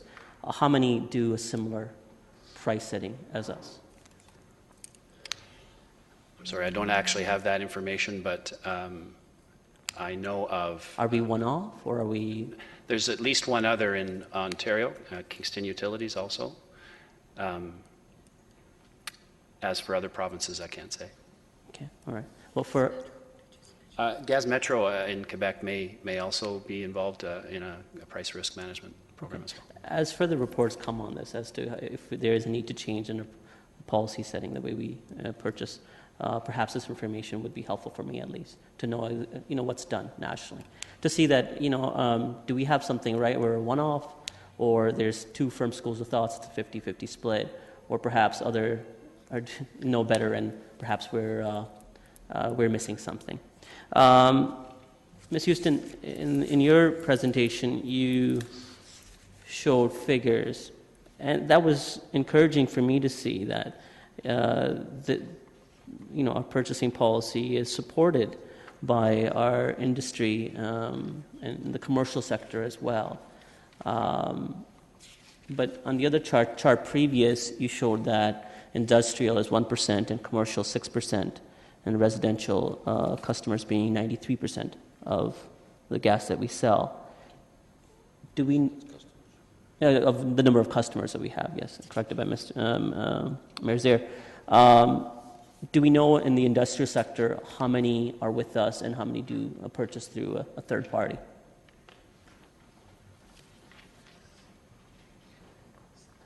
I think we do have that information, if you'll bear with us for a Please. minute. While they're gathering that information, one other thing we haven't really highlighted in this presentation that's worth considering as well. The price is not the only thing that we have to manage as part of our portfolio management. We also have to manage the volume because we estimate the volume that we're going to purchase each year into the future. But things can change that significantly. As I mentioned before, weather and economy and customers changing where they're buying their gas from, those things can change the quantity that we're actually purchasing. We have storage capacity for about a third of our annual gas consumption. So if we end up going over our storage capacity, we do incur penalties for exceeding the capacity, and we may actually have to sell off gas if we don't sell everything that we anticipate. So that's another thing that we have to manage in addition to the price. In answer to your question, there's 48 industrial customers that are not supplied by Kitchen Utilities, and there's 348 industrial customers that are. Okay. Of the 48 would be the largest customers. 48. So that.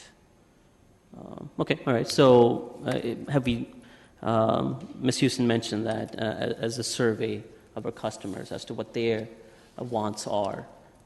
It's going to focus on the residential market first, but there will be a follow-up with the industrial customers as well, correct? I just mentioned that Mr. Malcolm will speak to that in the next report. Okay, all right. And could you if you have the figures before you, could you focus on the commercial sector as well? Okay, well, so in commercial, there's 3,600 commercial customers. 94% are with kitchen utilities. 6% are not. 6%, okay. So it's a lot closer in the commercial than it is in industrial. Yes. And Ms. Houston, so would there be a reason why that, I guess, out of the 400 some, approximately 50 are not with us and they choose to buy through third party? Do you think if we ultimately had one system, which was, we bought market rate purchasing, that we would be able to capture the remaining? Is my reasoning flawed with that? That's a possibility. The other thing that the industrial users have to manage as well is their volume, and they may have seasonality in terms of their volume needs and that kind of thing as well. Okay. So it's not, for them too, it's not just a price question. The reason why I ask is, if you look at the total volume that we sell of just the 350 some customers, that equates to 20% of our inventory. And when we do, and you explain, how markets change, with loss of buds, with what's happening with Schneider's or Maple Leaf, that significantly impacts our utility as well. So if we have a capacity to acquire more customers, that should be the basis of our reasoning, or if there is a need for a change as well. It may be part of the reasoning, but I think, as we mentioned earlier, the residential group doesn't have as many options for other suppliers. So that's why we're direct most of our focus to the residential customers, because they don't have as many other options.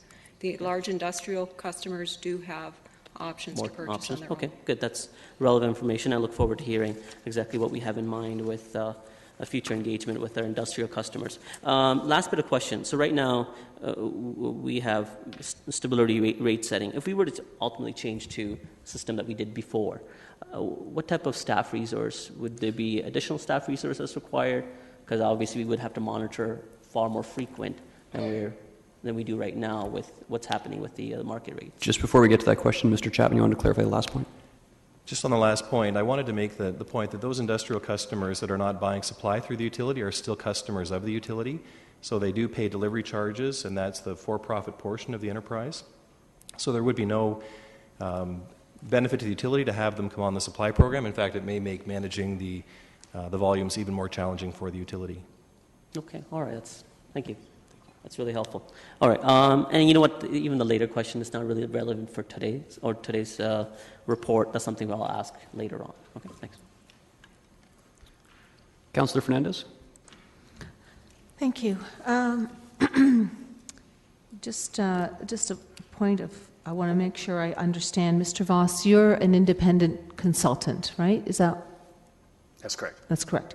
And we hire you to assist us in how we make our purchases with our gas, and is that how that works?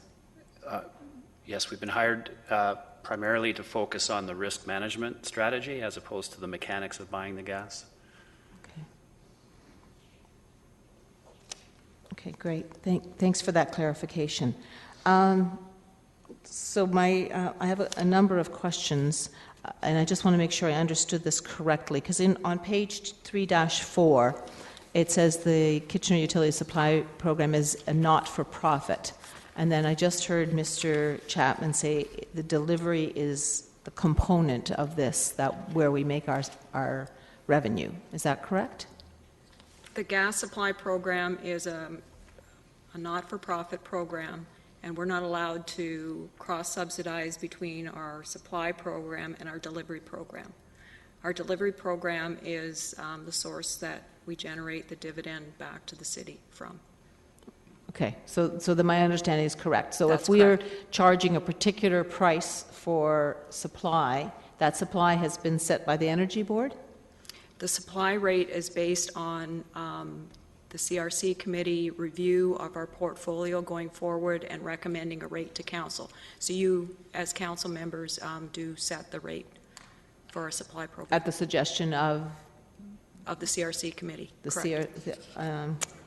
The acronym, what's that for, CRC? Commodity Risk Committee. Okay, sorry. It's okay. And that was the people that you mentioned earlier? Correct. At the beginning? Okay, all right. So I just want to make sure I have, I'm not asking questions that are off the wall when I should know the answer. Okay, so when we're talking about, you mentioned we have, one of the other things that we have to control is not just the price, but the volume. And 1/3 storage capacity, is that what you said? Currently, 1/3 of our annual volume we have in storage capacity. Okay. So, and you said that we have to pay a penalty if we go over that. Has that happened in the past, and how often? That rarely happens. I turn to others if they recall. I'm getting a head shaking from the back, so that means no. Okay, so if this rarely happens, then really it's not a risk. It is a risk. It's a real risk we do have to manage. I guess our experience shows that we've been managing it quite well. Okay. I'll go to my other questions.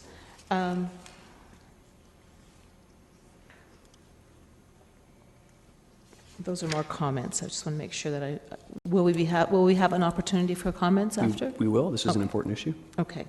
One of the questions, or one of the comments that were stated, was that with shale gas coming on board, we are likely to see, or it's possible that we could see a dip, because we're going to see a significant increase in supply, because there's more opportunity to pull gas out of the shale rock, whereas before we only went to a deeper well. Is that a correct understanding? I think my statement was that, I'm sorry, our projector's not responsive here. I think. My statement was that the low prices we see to the right side of this chart is a result of shale gas having come on to the market in the last several years. Mm-hmm. The trend for future production from shale is one of the questions, one of the uncertainties that's out there. There's projections for considerable growth in that supply. There's also questions about environmental considerations that might constrain the production from that source. So that's one of the unknowns that need to be managed going forward. Okay. I guess my understanding from my sources is that there is significant amounts, and we actually could see almost, I wouldn't say a glut, but certainly a dramatic increase in the availability of natural gas because of this shale gas supply. There was a comment about hurricanes affecting our gas, but do we not get our natural gas from Canada? It's a integrated market across North America, and in fact, in growing numbers growing amount of supply in southern Ontario is entering Ontario from the U.S. So one of the axioms in the gas market in North America is something that raises the price somewhere, raises the price everywhere. Traditionally, the Gulf of Mexico has been a significant source of supply, so when a hurricane has taken that chunk of supply out of the market and damaged production facilities, as Ms. Houston pointed out, that affects the price across North America. All the markets and supply zones are well interconnected by pipeline, so if the price rises in a certain market, supply shifts to that higher price market, which raises the price in the market it was in originally. Okay. So it isn't necessarily that we're getting our gas from the southern states, for example, but if the supply is affected in the southern states because of a hurricane and the price goes up, the suppliers elsewhere will, of course, try to capitalize on the ability to get more revenue by selling their gas to another supplier. So, for example, in 2005 with Katrina and Rita, gas that would have flowed from the Gulf of Mexico to New York, for example, was no longer available, so more gas from Canada had to flow into New York to satisfy that demand, which would raise the prices for gas in Ontario. Yeah, okay. Just want to make sure I have all my questions answered. You seemed very reluctant, Mr. Voss, to sort of support the way that the city, to comment on the way the city or the Kitchener Utilities has been buying their gas. And you said that we need to exploit the decline in price. Is that a fair understanding of what you said? The point I was trying to make is that the objective of the CRC is to minimize price while minimizing risk. And so consideration for the opportunity that prices will go lower is part of the consideration in setting a strategy. And since we can't be certain on the future path of prices, we have to have a strategy that allows us to take advantage of that price decline if it happens, while protecting against the threat of a price increase. So would you see maybe a 40-60 split or a 50-50 split between fixed pricing buying and spot market buying, a better overall picture of how we should be buying our natural gas? In our view, the appropriate split is contextual. If I can use an analogy, we all want to avoid getting wet on a rainy day, but we don't take our umbrella 50% of the time to hope that we have it when it rains. We would look at the probability of precipitation on a given day, and if the risk is high that day, we'll take on our umbrella. So I can't say that 50% or 60% is the ideal hedge. There'll be market conditions where less than that is ideal, and there'll be market conditions where more than that is ideal. Just like taking your umbrella 3 days a week would not be an ideal way to hedge against getting wet.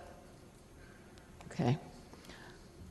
So I want to make sure I understand what you're saying is that there's no real perfect percentage of buying on the spot market or buying or having a 3 or a 5 year fixed rate. There's no magic number. Right. The number needs to be adjusted for the situation. Okay, so if that's the case, then is it maybe more prudent to, instead of locking ourselves into a 5-year term of buying and buying futures, that we look at something that's 2 or 3 at the very, very most, because of the ability for the market to fluctuate so much, or for the possibility that we'll see such an increase in supply that the price could drop dramatically, and we may be able to capitalize on that sooner than later.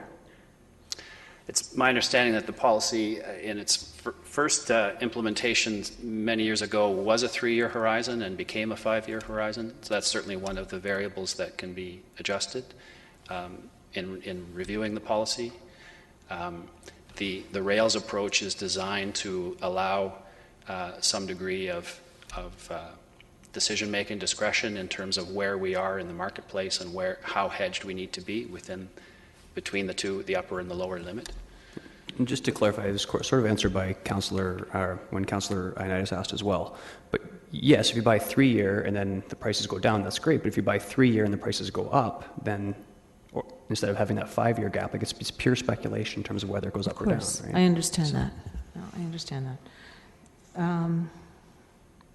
Okay, I think the rest are comments. I just want to make sure that I've asked all the questions I want to ask.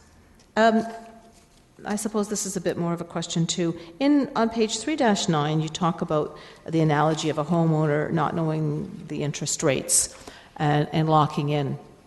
But isn't that a bit of a misnomer in a way, because that's one person making an independent decision on their home, and they have other circumstances to look at. I mean, to look at that as an analogy when you're talking about buying for hundreds of thousands of customers, sorry, not hundreds of thousands, but tens of thousands of customers, you're forcing them to purchase at that rate at a risk for them.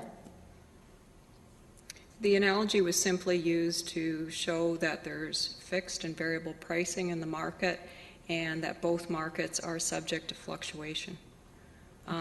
You're correct that we're buying for many residents, not just one, And that's why we do survey our residents to find out what their preference is generally in terms of rate setting and gas purchase policy setting. Okay, and we'll be dealing with the survey and and that issue in the next item, Correct. right? Okay. Okay, I think that's all the questions I have. We'll have some comments. Certainly. Councillor Yaneski? Thank you. I do have just a few questions here to both of you, and no order. I'm just going to, as I see them, I'll ask them. Starting with Mr. Boss, you're a consultant that you're working on behalf of the city, and when we had this downturn back in 2008 and 2009, were you involved in the decision-making on this purchase? Sir, no, we were retained in February 2011. Oh, 2011. Okay, so before that, you had nothing to do with the city then, in terms of advice or anything of that nature? That's correct. Okay, thank you very much. So then my question then over to Pauline on the same nature of the decision-making, that CRC committee that you referred to, is that committee is the one that made the decision on purchasing this? The long-term rate back in 2008, 2009?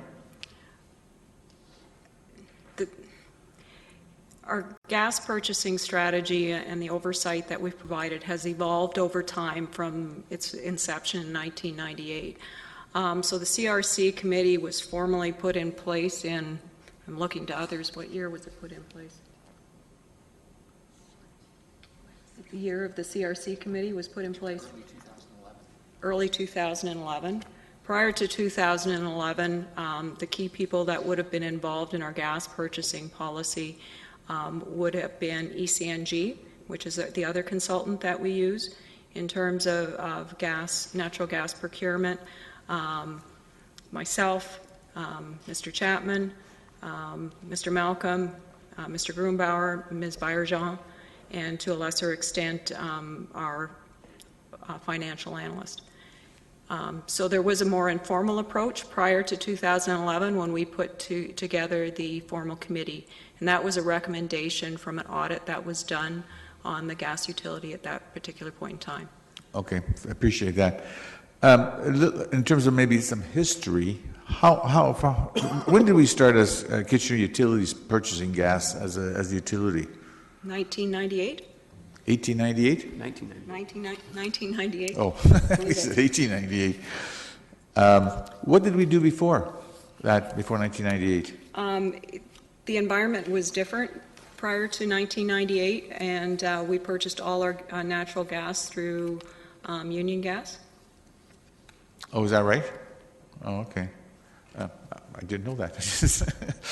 So Union Gas then called the shots back then, and then we just purchased from whatever their rates were, more or less? That's correct. And one of the challenges for our customer in that regime was we often were faced with retroactive charges, which was difficult to pass on to our customers in terms of billing, and they were not too pleased with the sudden spikes because of those retroactive charges. So as a result of those issues, back at that time, it was decided by the council of the day to move forward and have our own purchasing scenario? And at that point in time, we were required to go to our new system. The regulations changed with the Ontario Energy Board at that particular point in time. Others can speak more eloquently to that if you wanted more details on it. Okay, no, I appreciate that. In terms of gas supply, is there ever a shortage?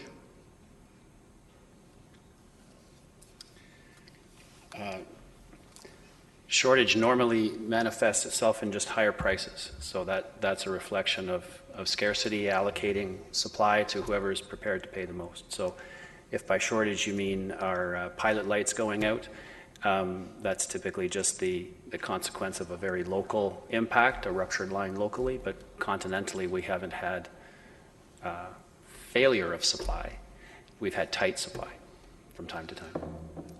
But I'm just trying to understand, if there's a shortage, then the prices go up to reflect that. But if the price goes up, you still need gas to heat the house or whatever, or operate the industry, so you end up paying the higher price. But if there's no fuel, but there is always fuel from another source, is that the way it always works? Well, the impact of a higher price is that some consumers who don't value it that highly stop using it. So, for example, industrial consumers would stop using it at a high price. It wouldn't be economic. That makes gas available to other markets that need it. So residential customers would typically continue to get gas at that higher price. Yeah, but when I also looked at the chart that you had, 94% of the users were residential in terms of numbers of purchasers, yet the demand by the industry was, even though it was only 1%, it seemed to occupy maybe 30% of the supply, because for industrial needs, for manufacturing, etc. So for them, if the price goes up, they just take the price and put it on the final product as they would sell it, because they would try to recoup the money. So they would always still keep producing and wouldn't stop. Whereby a homeowner will look at the increase in price and say, well, geez, instead of heating my house at 74 degrees, I'll turn the thermostat down to 68 so I can save some money. But the industry doesn't do that, do they? Industry would respond to price in two ways. Well, three perhaps. They would, many of them are involved in their own price risk management program in accordance with their own objectives, depending on what risks they see in their business. So they may be hedging their own price if they're buying gas through their own means. If they haven't done that and the price goes up, they have two choices. They stop using gas, or they use gas at that higher price. And in each case, it would be an economic decision they would make at the time. Right, yeah, I guess they would. So we supply gas to the states, and the states supply gas depending on demand and need, basically. As was mentioned, with the fuels with the Katrina and down in Louisiana. And then the supply is from Canadian supply is from Alberta, basically. So as I guess when times are normal, would our supply be basically coming from Alberta? And in times of crisis, it comes from other sources? Southern Ontario is supplied routinely by gas from both the U.S. and from Alberta on a continuous basis. Oh, is that right? Yes. Okay. The two markets are well integrated. The two countries are well integrated. Okay, final question I would have then. In the staff report, on the final page, 311, it talks in the conclusion that from this rates perspective, it's not necessary to change the current gas purchasing policy to do so. Only a change in its implementation and the active price management of the supply is needed. Could you explain that? I don't understand that. Or someone. Do you know which sentence I'm referring to? Yes. Okay. Our current policy is fairly general in terms of what the objectives are of providing rate stability. So if we wanted to, for example, change our policy to reduce these upper and lower rails to lower percentages, that's within the policy that currently exists. We could do that. But if we wanted to go to 100% spot market approach, that would be a change in policy because it changes our objective of going from rate stability to matching the market rates. So based on your answer there, and I can appreciate where you're coming from, but I noticed the report's recommendation is for information only. Are you looking for some direction from council on this? Or not at this point in time. Our next step, which will follows in the next report, the next step is to go to public consultation to gauge their interest in our policy to continue as it is or to change direction. Right, okay, I appreciate that. I think that's fine. So actually I do have another question here.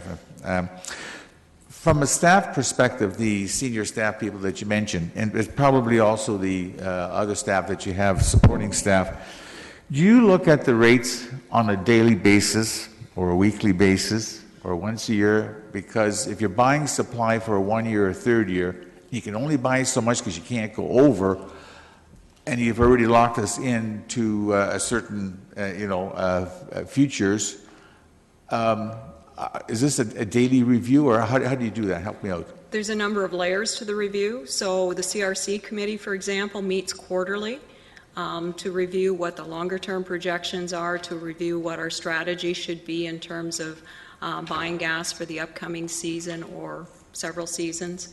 Also, we have staff and our consultants are involved on a daily basis to monitor changes in the market and respond to the direction that's been set by the CRC committee to determine when exactly we should be procuring gas to initiate those individual transactions that are consistent with the recommendation of where we're going generally. Okay. Thank you very much, both of you. Mayor Zer? Thank you very much. Just a few questions. First of all, if you go to, I guess, go back a couple of slides if you don't mind. Or, no, sorry, it'll be forward. To the natural gas supply portfolio. That's it. No, go back. So when I look at that, first of all, I just want to make a general comment. This is obviously a complex issue as you talk about both the risk, the rates, the volumes, etc. And a phrase comes to mind whenever I deal with some of these complex issues. I think I understand it, that a little knowledge is a dangerous thing. Now, on this schedule, when I compare the top two, particularly the red lines, that and is on a downward trend to 2018 at about $14 and change, as far as 14 cents rather. Compare that to two slides further when you go to the Just Energy. One more, or I guess it's a couple more to the, keep going. There. That is going in the opposite direction than what those charts are. So, intuitively, it's kind of crazy, except that they're banking on rates going higher, trying to give someone stability now, with a false hope that they're going to go higher. I think one of the key differences is that the projection on the earlier chart of 14 cents represents the cost of gas. Right. Just Energy is a for-profit marketer. Right. So these prices would include a margin.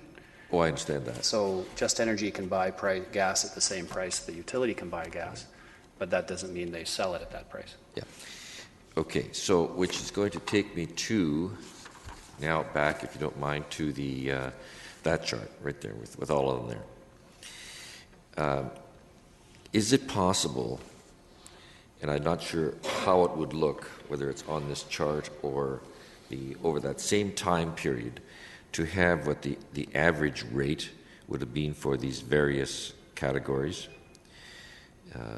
Because our policy is to try to give long-term stability, and so it would help, I think, and I believe something like this, what I'm asking for here, was given before, but it's not directly in this report unless I've missed it. The average rate for that same period for monthly market price, Kitchen Utilities, Union Gas, LES. And it doesn't necessarily have to be right now unless you have that information handy.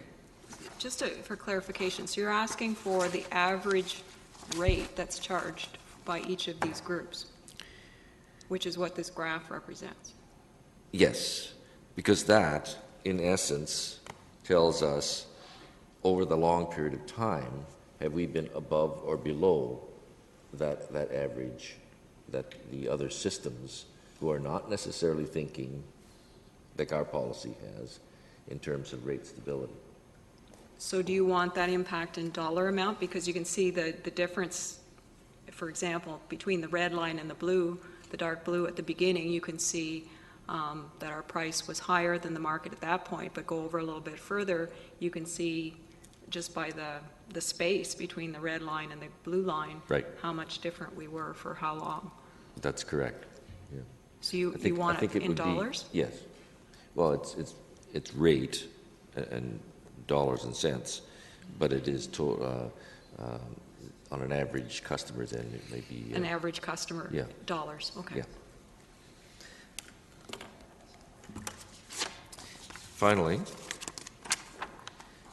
going forward to the next, it's the last slide with data on it, that one. Am I reading this correctly then, that this consultant ICF is essentially saying from now until approaching 2020, it's effectively doubling of the rates?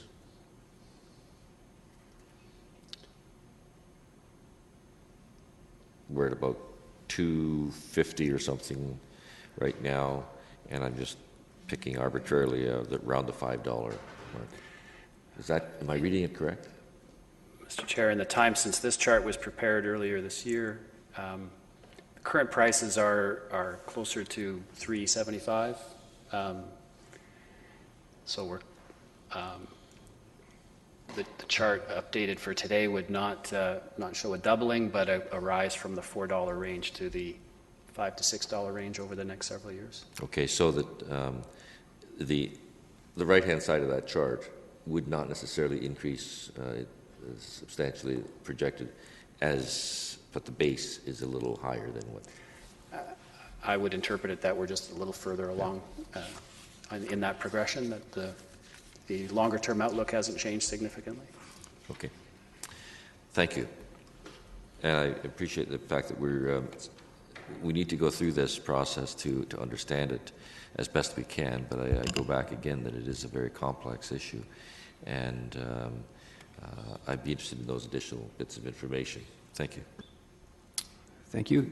Councillor Gazzola, just a reminder, we're on the natural gas purchase policy. We're not on the public engagement piece yet. Councillor Gazzola.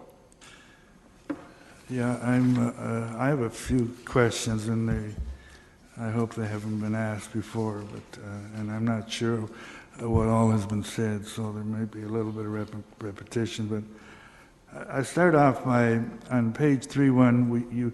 You emphasize minimum cost for minimum risk. And those are two different things. Now, what is more important? I mean, to have no risk at all, you could be paying one tremendous price. So what is one more important than the other, or? I think it's a balance. And that's why we have the rails that we show in this particular chart. We never really look to fix 100% of our portfolio. By the same token, we never, in the first year, we never look at having less than 40% fixed. So it's a balance. Okay, it's a hard thing to really zero in on. I don't know how many times in reading that report we keep referring back to where the majority of the people want stability and its historical preference for stable gas rates. But I mean, what is stability? Over the past 2 or 3 years, we've seen such a tremendous differential. I think the question I'm asking: do the people that and there were so few people that really participated, do they fully realize what that relates to?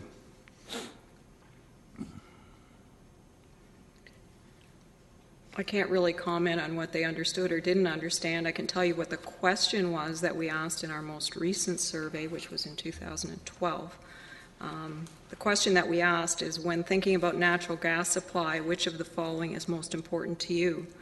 1, stable rates, that is consistent natural gas prices over time.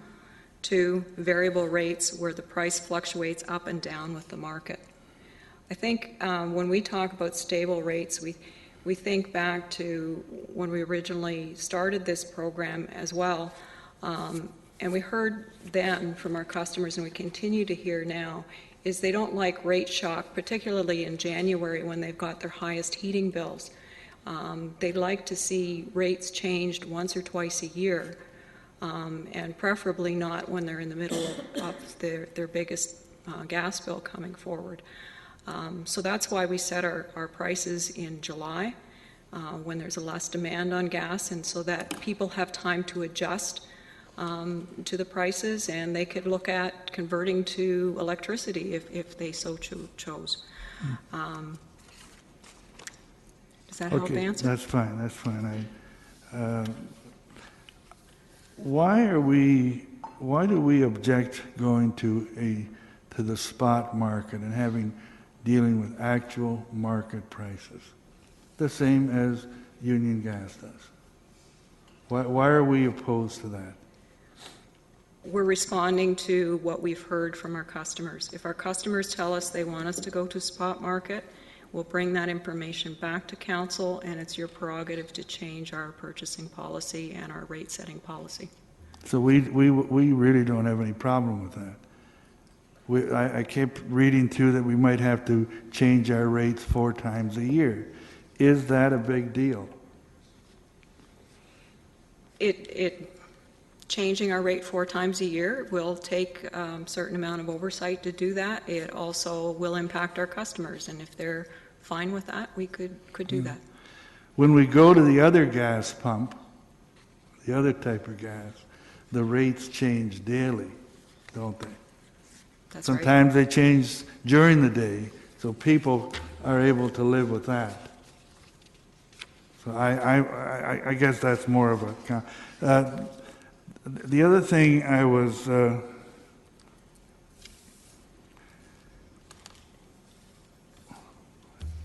I've got a blank. I've drawn a blank. And is it possible to have dual rates? Is it possible to have a sort of a fixed non-flexible rate and a spot market rate?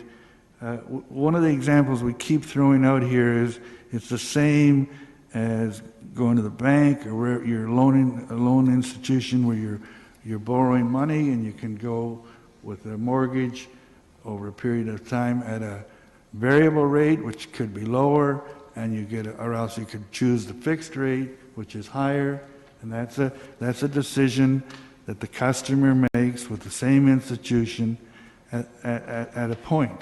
The customer has a choice. Can we not do the same thing here? Can we not have a pool of gas that we might buy for people that want less flexibility, more fixed, stable prices, and also have a pool of gas that goes totally according to the market spot rate? Can we not do both? I suppose you could do that. The challenge is that makes it even more complex than it already is, in that you'd have to manage 2 pools in terms of pricing and more importantly in terms of volume, because you'd have to have your customers committed for a certain length of time to be on one program or the other, and a commitment to stay with Kitchener Utilities as their gas supplier. So it does add another level of complexity and would add another level of administration, I would suggest. Yes, but it's the same thing as the same complexity that they have when they're borrowing money to purchase their home and whatnot. They have to deal with that. That's true.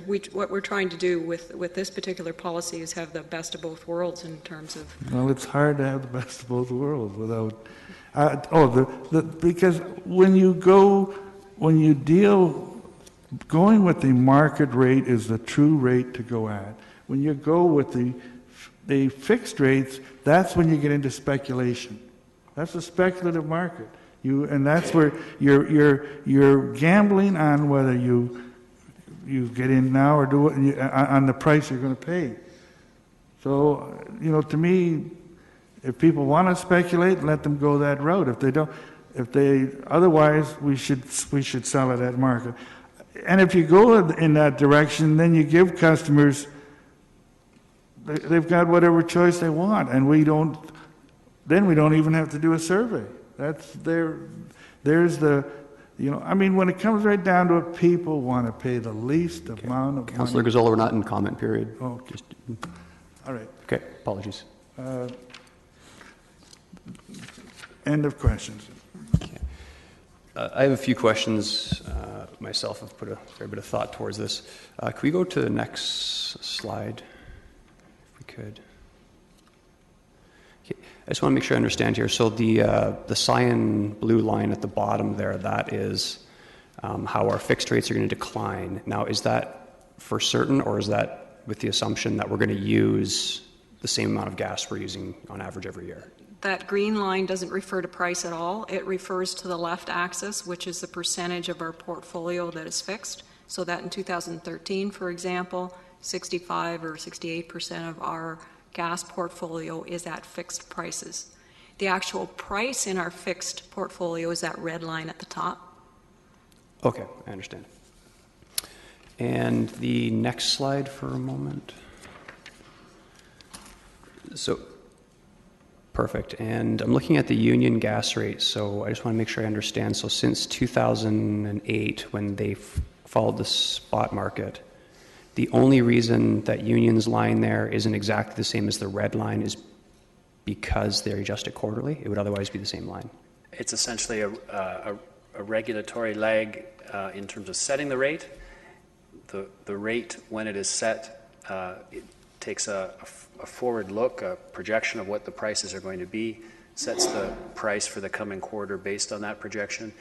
The rate also includes a recovery of a variance from previous periods, under collection or over collection from previous periods. Okay. Okay. Now, is it fair to say the policy that we currently have, essentially what it does is it doesn't necessarily save money or cost the end user more money, but it really just sort of shaves off the peaks and raises the valleys in the long run? Is that fair to say? That's fair to say, yes. Okay. Okay, a question on, again, I find this the point interesting. When we lose customers, which is to say if they go with a private supplier, that does not affect the city in any way, in terms of our dividend financially in any way. Is that right? That's correct, because customers that go to a different supplier are still part of our distribution customer group. So if we lost every single customer, it wouldn't financially impact the city of Kitchener? That's correct. Okay, interesting. Could you, I'm not sure a whole lot of people realize this, but could you briefly explain the equalized billing option? I think I'll turn that one over to Mr. Chapman, or he's hesitating there. If I recall correctly, the equalized billing program people can sign up to, and it basically provides them with an equal amount of the bill over 10 months, I believe, and then at the end of that year period, there's a reconciliation so that if that equal billing amount is greater than or lesser than what they actually incurred, there would be an adjustment to their subsequent year equal billing. So for example, if you were charged $80 a month this year and that wasn't enough to cover the actual cost of what you used, next year we might increase it to $100 a month. Okay, so essentially it pushes the high cost of heating your home in the winter months into some added cost in your bill in the summer months. Yes. Okay, so that was a form of stabilizing payments. It is, yes. Okay, do we publicize that? Do we advertise that option? Yes? Yeah, yes. Okay.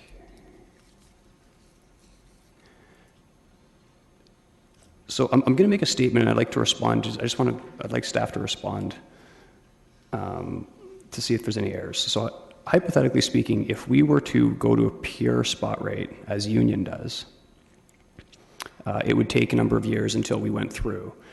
But at that point, we would never be more expensive or less expensive than our immediate competitors.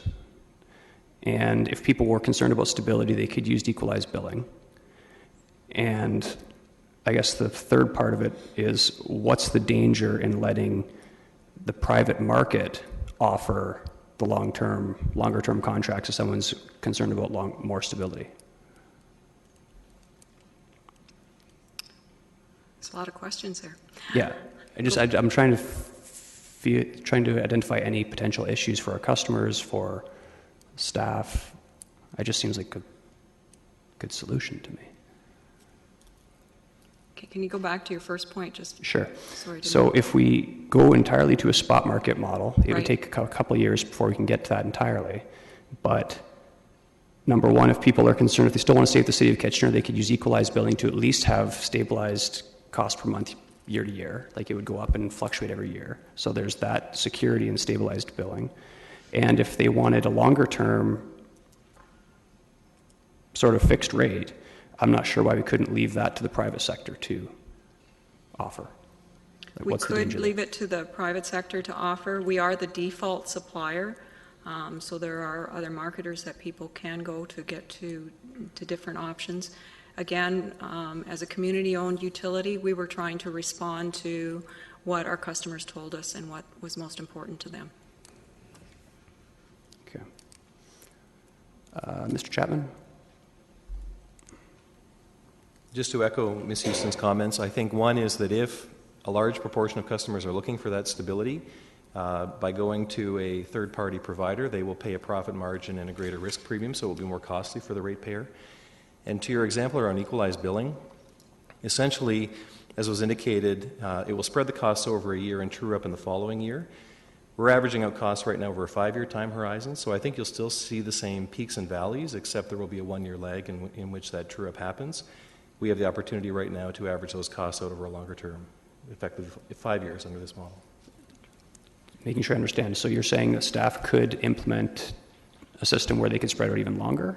No, what I'm saying is that right now, ratepayers would still be exposed to that volatility. It would just wait a year. So effectively, their price would be averaged out over a year, but to the extent there was a variance, that would be fully picked up in the following year.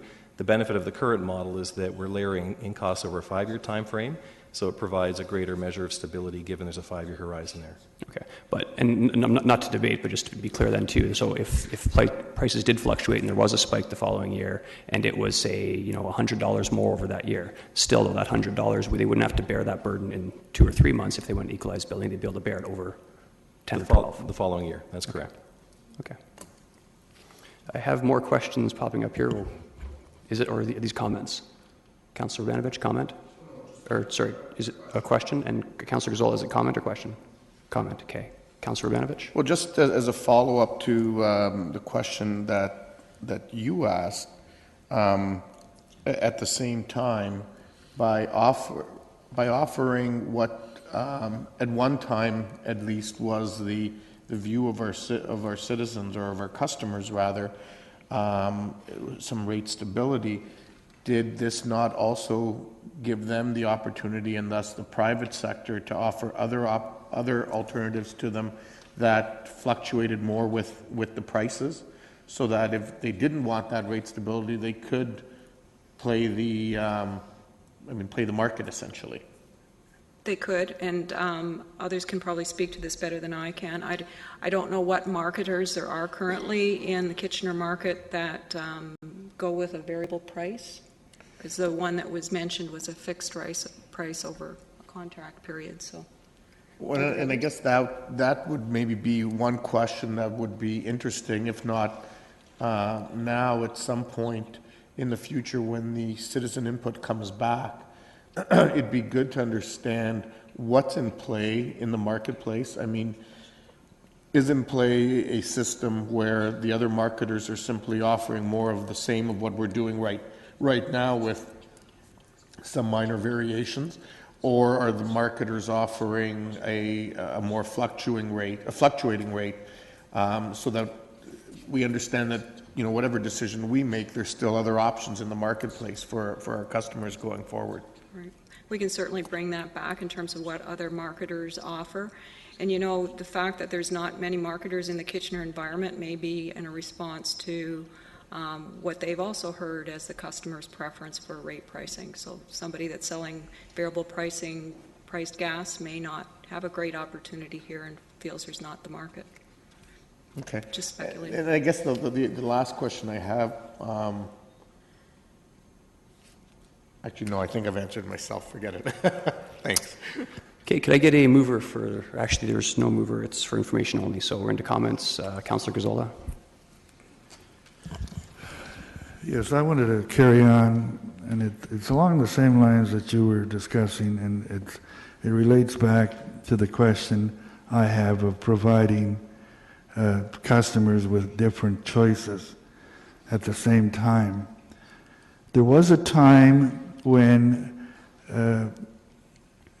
currently, and over the past few years, the marketeers normally dealt with a fixed pricing, which they could come to your door and sort of tie you up for a few years, and they're at a lower rate, which people got into.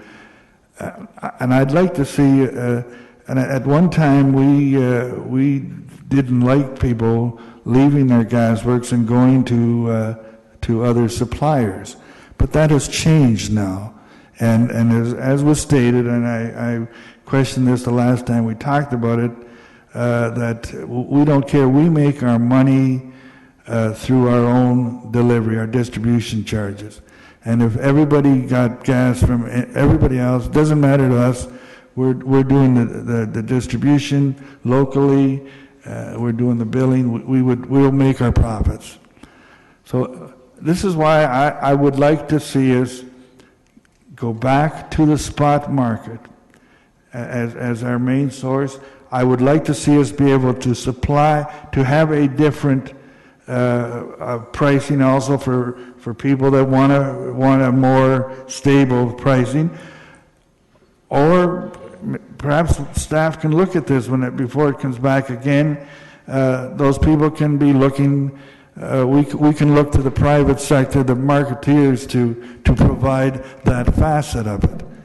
But basically, for us to substantially get back to market value, and that I think that's the way the rest of our communities around us, and that's who we're always comparing ourselves to. And one of the concerns of the market is that yes, there's things you can't predict it. There are things that happen, and those things cause the prices to go up. But it's like everything else when there's a spill in the Gulf. We know about that hazard, and we know that our gas at the pump is going up, and we live with it, and we get along with it. There is really, at this point, there's really, not that I know of, any way of stabilizing our gas prices at the pump. You pay the market value, and that goes on. So I'd like to see us moving in that direction. If we go in that direction, then we're providing to our customers what they want. Do we need to go out? Well, now I'm getting into the next topic.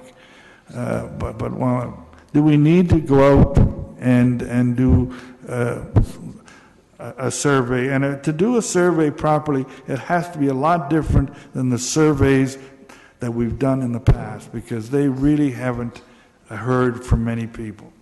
So my bottom line is, I think we need to be heading back to the spot market. Looking back, we've got 65% of our purchases are on the fixed rate.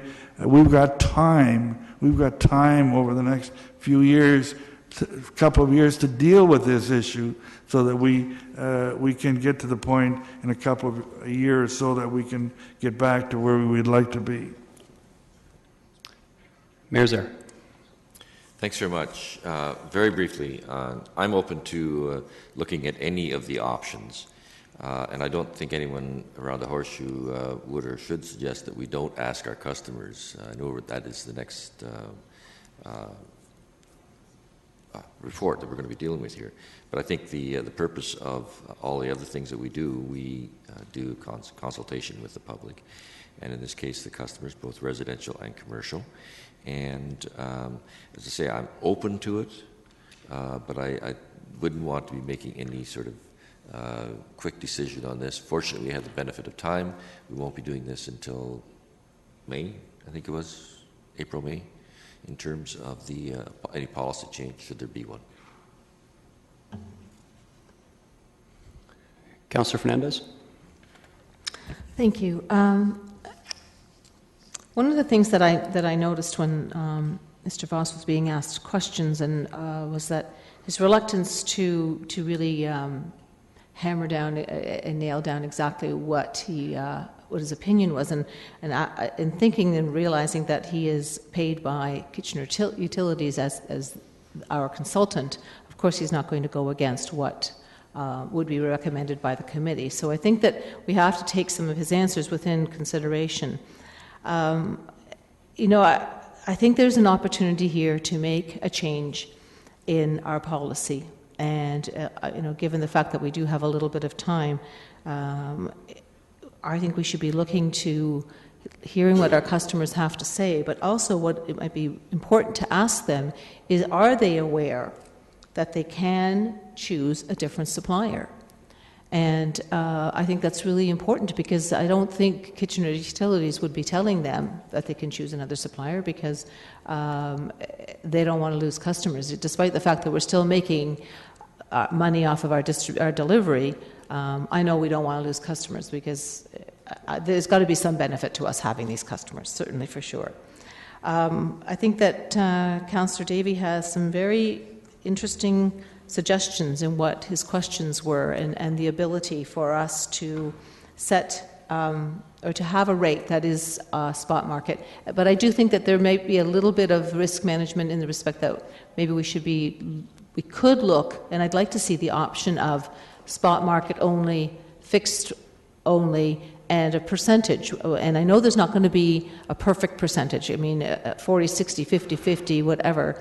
But I think that we should be able to take a look at those numbers so we have a fuller picture of what this effect will have on our customers. We've used equalized billing at home, and it certainly gives us a level of security. But there are times when it goes up higher, and then times when it doesn't. And I think Councillor Gazzola's comment about we can't prejudge or know what we're going to be paying at the pump every day. It's a surprise. And, some days you're lucky and some days you're not so lucky. I realize that people don't necessarily want to have that kind of, I'm trying to think of the word here. Sorry, it just escapes me as well. Vulnerability in their heating of their house or their water, but it's reality. And certainly, I think if we're able to save some money, I don't like the idea of us being 50% out of whack, and that's what I see on this graph that happens to be up at this point in time. We're 50% off of where Union Gas is putting their prices. So I look forward to hearing what the survey says in our next point, but I do really think that we should be looking for much better at a spot market, and how we can how our customers are going to be put in a better position. Being locked in as long as they are, 5 years is far too long. Shale gas is, unfortunately, and much to my chagrin as an environmentalist, a reality, and is bringing a tremendous amount of natural gas into the marketplace. These fracking companies are making money hand over fist, it was already noted this morning that Calgary had a difference between $3 and $2 in the price of natural gas in 1 month alone. So those are my comments. I really hope that that's a direction that we're going to see us going. Thank you. There is some, I think it's inevitable overlap into the following items, so I'm just hoping that Council, when you're making your comments, they will, if they're referring to the next item, they will hopefully be briefer in the next one, including myself. Councillor Ioannidis. What was made pretty crystal clear today was that it's rather very unpredictable how to determine the market, and I think having some form of a strategy, but is rather important, and I think it's also important to have the input of the public and what they really want. But I know through the benefit of the doubt, through my own experience, having practical business experience, that I know many do prefer stable rates. But I'm curious to see what the public input will come about this. And I think, as again stated, that this is something that you just can't armchair quarterback something, because it's rather complicated. Councillor Rabinovich. Thank you very much, Chair Davey. And I think a lot of good questions have been asked today. The presentation's been informative, and I think some good comments are being made as well. I think what's important to remember here is, at the time, I think the weighting of the citizen input in terms of how our rating worked was really put forward the right option at the right time at that point in our gas utilities history. Obviously, a lot has changed in the marketplace, particularly since the recession of 2008, and that's true not only in the gas markets, but in virtually every other aspect of the economy as well. And there's been drastic changes of different directions, and that has impacted this going forward. In my mind, potentially changes will need to be made, but that really needs to be contingent on the views of the majority of our customers. And thus, I think the right direction is being followed, where we're going to provide our customers with some information, and we're going to ask them for their views. And based on that, we're going to have to weigh that out and make some decisions about the next phase of the gas utilities history.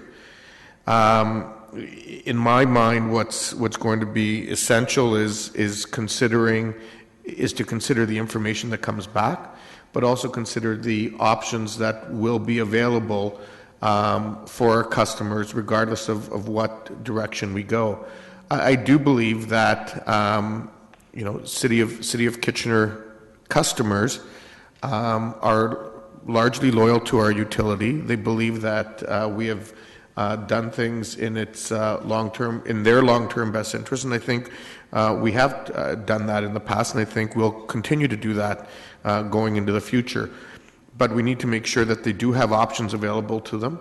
So if we're looking at a fixed, long-term kind of stable strategy, then they need to make sure that those who want to play the market a little more have those options available to them. If we're looking at a strategy that's going to see the rates jumping around a lot more, we need to make sure that that other option is available to them as well. I think one of the questions we may even want to consider is there a mechanism for us to provide two purchase options to customers going forward? And here's the one option if this is what you want to do, and here's the other option. Much like if someone goes to a bank or to an investment house and looks to make investments, they have a wide variety of options available to them, but at the end of the day, they stay the customer.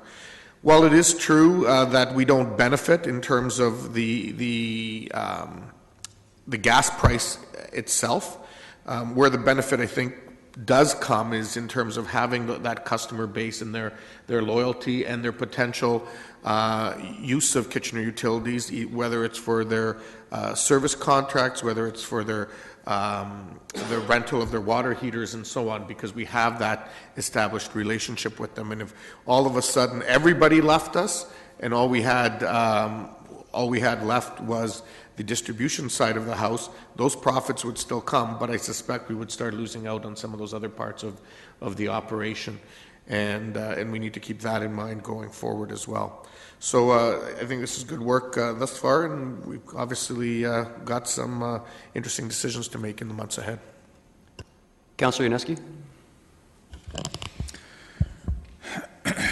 I guess if we had made a right decision back in 2008, 2009 on the future, and the decision was made to follow more on a spot basis as opposed to long term, I guess we wouldn't be here debating this issue at all. I'm on a fixed rate. I'm not on a fixed rate at home. I'm just basically don't have equal payments, and I just go with the flow as to what is out there in terms of getting billed. I know it's more during the winter and less during the summer.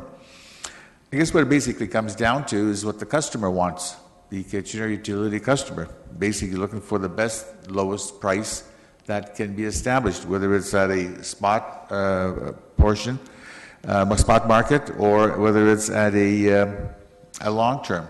But basically, they're expecting us to make the correct and wise decision so that the customer benefits one way or the other. And unfortunately, as a result, we're here debating this.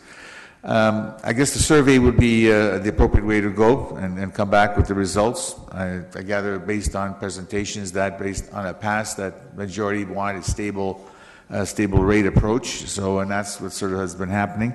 However, some good or maybe better decision making needs to be done. So I guess we just have to await the survey and take it from there next year. Councillor Singh? Yes, thank you, Mr. Chair. And I wish we all had the capability of making the right choices for the future and determining exactly what was going to happen. But unfortunately, reality doesn't work that way. I think this is a really good report. I appreciate it from staff's part of giving us this overview. I think it's broadened the understanding of this council or committee in future when we will have to determine what is the right course to do. And I think it's a good lead-in work to the next phase of asking our customers as to what is the better model for them. And I appreciate the comments made earlier by Councillor Bogdanovich that we should look at more than just one or the other. If we have capacity to do both, two different systems, it would be helpful, apart from just having a morph system that combines both. So perhaps 3 different options available. Again, thank you. And I would, as a comment to staff, think it would be helpful if this document would be easily available. I know it will be online, but it would be referenced in any of the public engagement that we do so that the public has the same benefit as has been taken by this council. Councillor Etherington? Yeah, through you, Mr. Chair, I would just say very briefly that I'm open to customer consultation. But I would refer people to the bottom of page 3.9, the footnote at the bottom there, which I think is very important.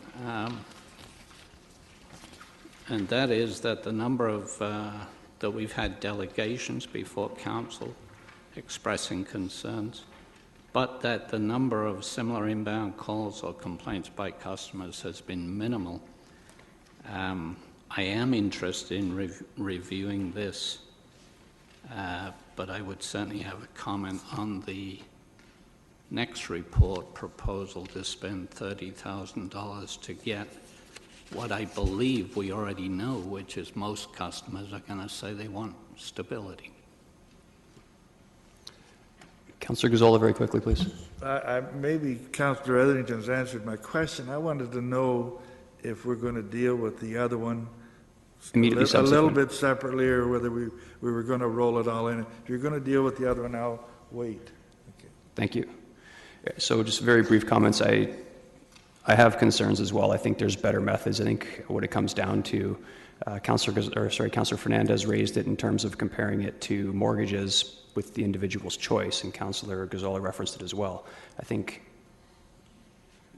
once we get into a situation where we're speculating, we're buying long-term, you can't add on further fixed prices. I think my position is we start at the spot rate, and then you can always add on longer term. You can always add that sort of fixed mortgage on an individual basis. I think we need to not be going and saying, how should we be doing this one way? We should be saying, how can we add more options? So with that, we will move on to the final item. And again, I hope comments and questions are brief and at the same time on this, because we do have 10 minutes to deal with it. This is item number 4, the public engagement. Mr. Malcolm. Good morning. For over 100 years, Kitchener Utilities has proudly served this community. In order to serve this community, we regularly go out and engage our customers into what is the services and programs that they're looking for from their utility. In order to get customers to speak freely and share their true opinions of Kitchener Utilities, we engage a third-party customer research firm to do that for us, so that the customer feels that there's no bias, there's no influence by Kitchener Utilities when they're making their decisions or discussing openly their views and feelings about the services and programs that we offer. The focus of this research project will be on Kitchener Utilities' natural gas supply program that we've just discussed. In specific, we're trying to gain the insight to see if Kitchener Utilities' current natural gas pricing strategy is the preferred option for our customers at this time. If you go to page 4-2, there's a proposed timeline for this customer survey. The research outreach will begin with focus groups to gain customer insights and views, and to test the proposed telephone online survey questions with customers to ensure the questions are well understood and interpreted correctly. Some of the comments have been made around the discussion on this is that the questions are vague, customers won't understand them. What we want to ensure with this survey is that the questions that we are going to ask by a telephone survey are what customers feel the question should be, as well as their understanding of that question. Once the focus group results are reviewed, they will help refine the telephone and website questionnaire to incorporate the customer feedback gained from that focus group. A bill insert will be included with the February utility bills promoting the option for customers to go online to complete the Kitchener Utilities survey or request a printed copy of the survey to be completed at home. The research consultants that will be hired for this will randomly select and call Kitchener Utility customers in February to conduct a survey with accepting callers. The research consultants will need to complete about 600 telephone interviews to provide statistically validity at an above industry standard level. So what we're trying to achieve here is to make sure that we've gained a really broad cross-section of our customers as well as the thoughts of those customers. By exceeding the industry standard, more flexibility is achieved to organize and analyze the results into subgroups, allowing for better understanding of different perceptions or perspectives by our customers. Staff will engage citizens in strategic community outreach opportunities to speak with them about what Kitchener Utilities does, offers, and to promote how customers can take part in the survey. Kitchener Utilities will analyze and share the research results with the corporate leadership team and Kitchener Council. Key research findings will be included within the 2014 natural gas rate change communications, such as media releases, newspaper ads, and bill inserts. The estimated cost that we budgeted for this engagement is $30,000. And I'll open it up to any questions that any of you have. Thank you. Councillor Gazzola? Yeah, Kitchener Utilities is a fairly large business. And being in business, are you not doing surveys all the time? In the past, have you not had surveys? Through the chair, typically, depending on what the issue is at hand, you're looking at within 5 years, we constantly go out to the community to ask a variety of different questions about our products and services. The last one that was of major concern was our rental water heater program and the rate increase for that program, and what was the customer's perception in regards to how they want to see future rate increases. So we went out to our customers to determine what is it that they feel is appropriate being a customer of Kitchener Utilities on our rental water heater program. And that's part of doing business. You want to stay in the field, you're happy to survey your customers all the time. In the past, is this a different type of a survey? The only difference in this survey will be that we'll be using a focus group to determine particular questions that will be able to assist council in making a decision about the supply program. Other questions was dealing with the stability, dealing with the supply program as to what the customer was looking for in regards to the overall program. This is specifically towards the natural gas supply program and the options that are available to them by going either to our current practice or going to a spot market practice. And hearing around the horseshoe, looking at even a hybrid type model. In the past, when you've done surveys like the water heater, did you come to council to get approval to do that survey, or was it just part of your business? This was part of our business that we felt was important to survey our customers before we approached council. With the water heater, yeah. Yes, that's correct. Well, I would assume over the last dozens of years. We've done a lot of surveys, and that's part of the business. And that's, well, okay, I have a comment at the end, okay? Thank you. Councillor Glenn Graham. Thank you very much. Mr. Malcolm, from what you've just said, I guess I take it the questions have not yet been set. Is that correct? Through the chair, the questions have not been set as of today. Okay, and based on your openness to questions that would provide for greater choice in a hybrid model, that could be incorporated into this survey. Yeah, our plan is to work with the consultant, develop questions, provide council an opportunity to look at those questions to ensure that the questions that we are asking are valid in your mind, engaging the citizens of the city.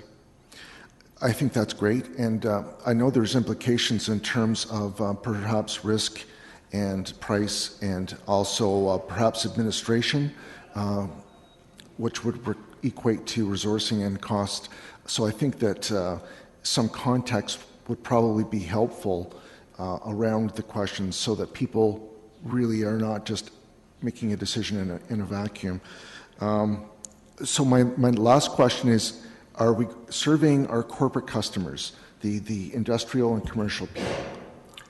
In the past, typically the survey has only been reached out to the residential customers. They form 93% of our customer base.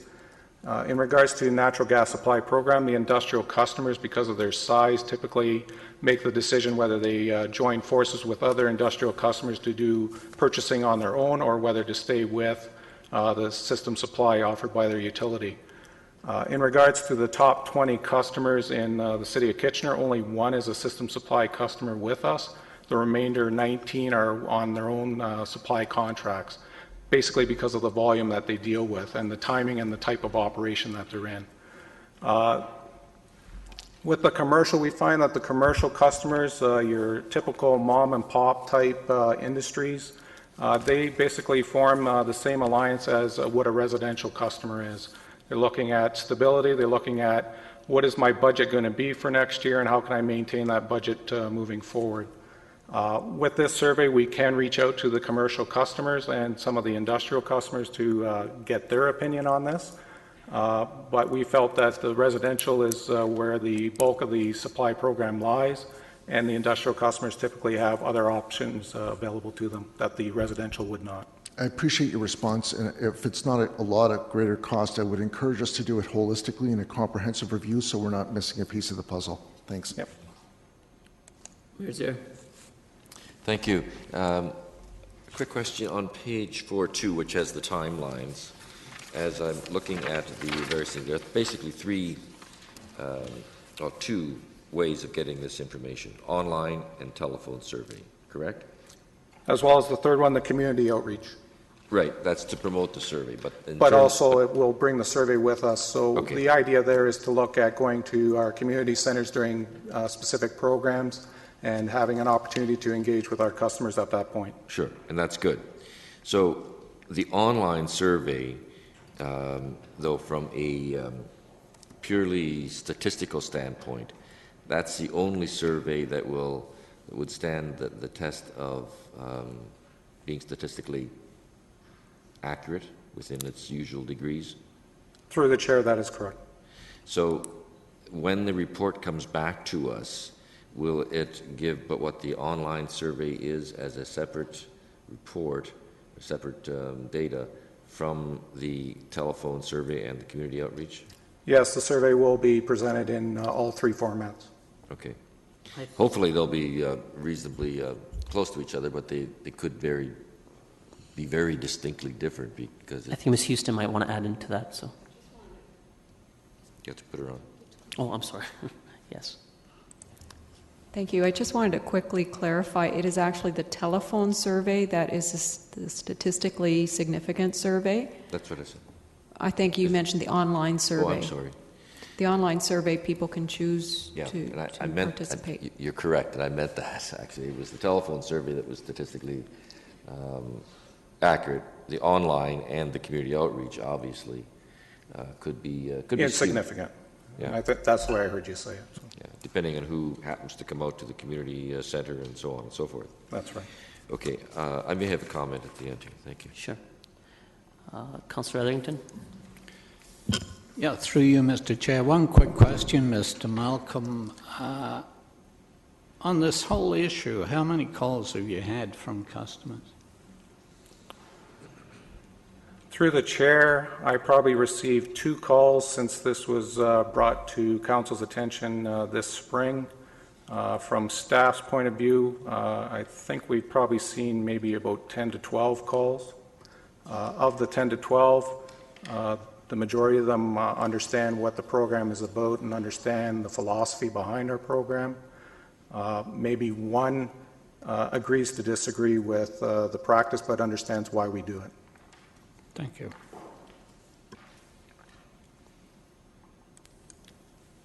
Councillor Janicki? Basically, one question, as pointed out by Councillor Gazzola, and acknowledge that you've done previous surveys just to keep up with what the public is thinking. Would you not want to do this in-house? And do you have the capabilities to doing it? Through the chair, we do not have in-house capability to run a survey of this nature. Also, the third party provides that non-biased view for our customers. When you're sitting in front of a customer as Kitchener Utilities, they feel that you may be trying to lead them one way or another. By having a third party, they don't get that feeling. Okay, thanks for the answer. Councillor Davey? Thank you. Question, do you know roughly what the budget is for the, how much money is in the Kitchener Utilities marketing budget? Approximately 60,000. 60,000, so this would be half of it? Okay. In light of the earlier discussion, I'm looking at the focus of the study is the perception of gas rates and outcomes.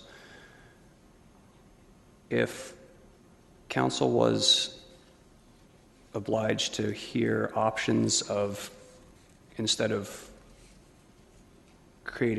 asking the public a single option, but creating more options.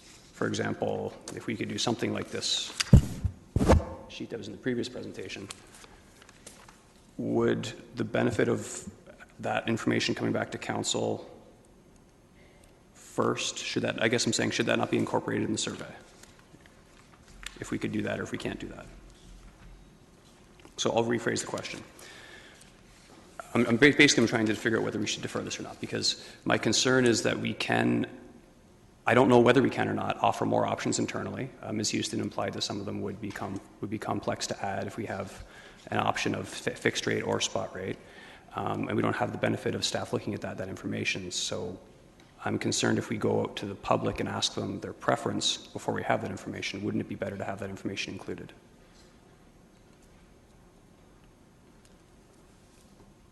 Through the chair, if I understand your question, you're wondering about other retail offerings by other marketers prior to talking to our customer about options? Sort of. As we entered this discussion, essentially my understanding of the survey was going to be how did customers want us to purchase gas? That's the huge part of the survey. That's correct. Now, born from that, and it's not clear in the survey information, is it seems to be that we're the one solution, like we're going to stick in the hybrid model, or we're going to move to a hybrid model, we're going to stick to the spot model, or we're going to go long-term fixed rates. What's not clear is whether we should be including multiple options. So what I'm asking is, should we get some of this information back first before we go ahead and approve this? Through the chair, the retailers typically offer a fixed contract of 1, 3, or 5 years. For residential customers, they do not offer a variable spot market rate. Kitchener Utilities is a system supply distributor, so for those customers that do not want to go into the market and engage into a retailer, the utility has an obligation to serve them. What's that question is, how does that customer want us to serve them being on system supply? So in essence, what's happened in the past is that, yes, we have shown what retailer offerings are. We have explained what the options are available to them. We also explain to them the option of spot market. We also explain the option of the practice that we have in regards to setting a proportion of our fixed rates over a period of time. So that's where we basically advise our customers as to what their options are and what's available in the marketplace given today's scenario. So in the last survey back in 2008, whatever the offerings were in 2008, the customers would have been made fully aware of what the options were in front of them. But they had to pick from they had to pick one option. But they gave the three. We didn't tell them which one to pick. We asked them what is it that they preferred. But they couldn't say all three. They couldn't say all three, is my point. No, they didn't. No. Okay. I think that's your question. That's right. really what you're asking. Can there be more than one option on the table? Is that correct? Right. And I guess my question, though, is would it not be beneficial to find out from staff whether, actually, it's okay. I'll have the motion. Yeah, actually, Ms. Houston has her cue in, so I'll allow her to answer. There's two parts. Mr. Grunbauer is going to answer an important clarification.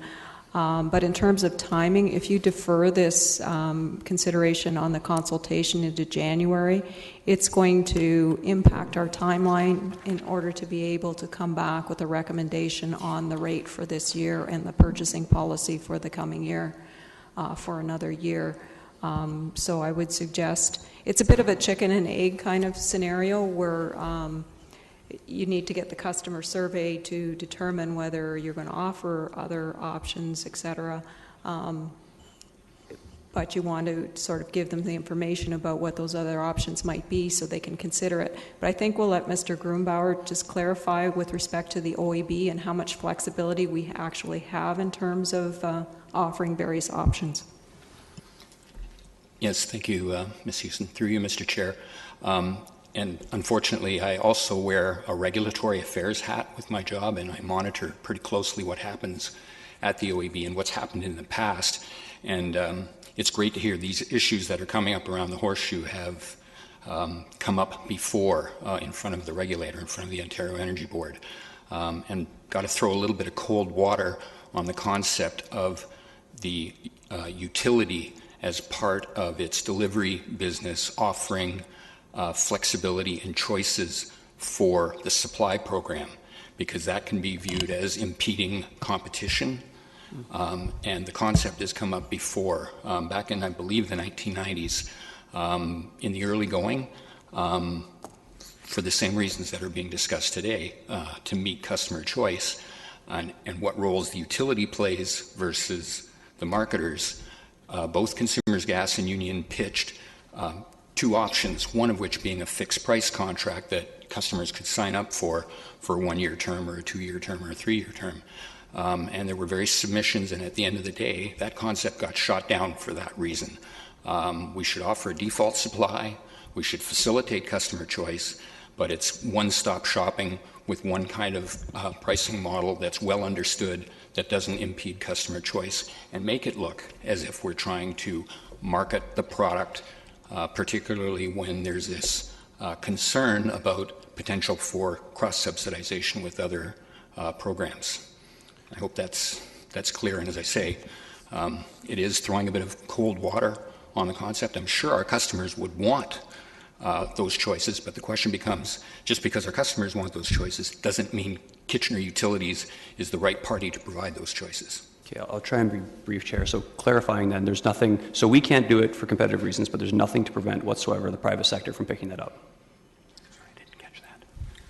Through the Chair, that is correct. The private sector could offer those options to the consumer, where the utility, based on the regulations from the Ontario Energy Board, would be held accountable by the Ontario Energy Board to get into those sort of practices. Okay, so one last question then. If the private sector is buying the gas from us, and we have a model that isn't based on spot rates, that makes it financially unfeasible completely for any private sector marketer to ever offer spot rate type or close to spot rate type rates for Kitchener customers, right? Because there has to be a built-in profit. That is correct. However, the private retailers do not purchase from the local distribution companies like Kitchener Utilities. Oh, so they could. They purchase it out in the open market, similar to what we would do. Oh, that's right. So they buy it from, okay, that makes sense. So they could still build in a profit and offer spot. Okay, thank you. Okay. Councillor Fernandez? Thank you. I guess my one question was if we can include all the options, but now that's been answered. You're talking about reaching out to the public at community centres. And if you do that, will you be inviting the ward councillor to be involved as well? Through the chair, yes, we would offer out to the ward councillors, especially the ward councillors that have their own ward meetings. If you have a particular meeting that you want Kitchener Utilities to be present, yes, we'd be willing to attend that. If we are in the community centres, we would send a notice to all councillors to advise them when and where we will be. Okay, I think that's important too. And I'm glad to see that we're going to be, I'm going to make my comments at the same time, just in the interest of time. I'm glad to see that we're going to actually be seeing some of the questions. I think that that's important for us, since this has been raised as a concern. Just maybe a question that I should go back to is when this, sorry, that's not the question I wanted to ask. Should we be brought to the attention of the customers that they want to make a change, a significant change? How will we be able to affect that change, and how long would that change take? And how would that impact our staffing if many customers decided that they wanted to go to an independent supplier? Through the chair, if customers decide to go to a marketer or a retailer, that has no bearing on Kitchener Utilities at all. This is a not-for-profit part of our business. Mm-hmm. We still, as a utility, have to deliver that gas to them. That is our role. Supplying natural gas is a default supplier. Gotcha. So regardless of what 1 or 10,000 customers decide to do, has no bearing on our distribution business. Okay. And was that my whole question? I asked a bunch of questions all there, sort of all together. Were you saying if customers were to change to a third party, or if our current customers then ask us to change the model of purchasing? And then what would be a staff? Yeah, you asked part of my question, but I think you're right in helping me sort this out. Is we need to, hopefully the questions will be able to give the citizens and our customers the information that if they wanted to go to an independent supplier, that they could. I think the feeling generally has been to go to an independent supplier is very risky.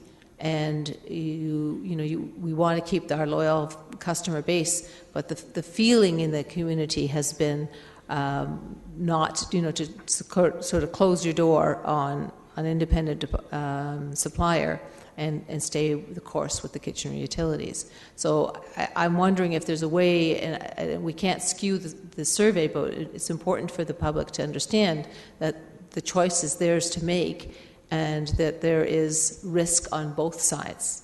There's risk to stay with Kitchener Utilities, and there's risk to go to an independent supplier. That's also a comment and a question at the same time. Through the chair, that is correct. We explain both sides of the story to ensure that the customer fully understands what the options are available to them. I have some of the answers to the third-party questions in regards that may help you understand the view of some of our customers back in 2008 versus retailers versus ourselves. One is, I trust Kitchener Utilities more than these other companies, as they are always in the news about their door-to-door sales tactics. These stories in the news about other companies have convinced me to stay with KU. If I was with a private company, all the profits would go somewhere else. I stay with KU for the trust factor. I moved to Kitchener in 1977 from Toronto. The city and Kitchener Utilities have always impressed me and have treated me properly. I prefer to stay with a known company such as KU. KU is a better alternative than others. And this one is a key one that I think everyone should listen to. We are shareholders and stakeholders in KU, so I'd rather stay with them than an independent company where I am just a customer. Another one noted, Kitchener Utilities is a cash cow, but that money goes back into our community. As the people of Kitchener, we are the shareholders of KU. So there's that resonance of they are the shareholders, they are the stakeholders, KU is their trusted service provider. That's the sort of the vibe that you get in our community. Whenever I've talked to anybody in the community in the past 5.5 years, when you mention Kitchener Utilities, it's always about that community-owned atmosphere and community-owned business that they respect and want to do business with. Okay. Just one last question. The previous survey that was it done by an independent focus group as well? Through the chair, yes, it was. Okay, thanks. You said you wanted to make a comment as well? I did make a comment. Oh, okay. All right. It's all mixed in together. Okay. All right. Mayor Zier, is a question or comment? Yes.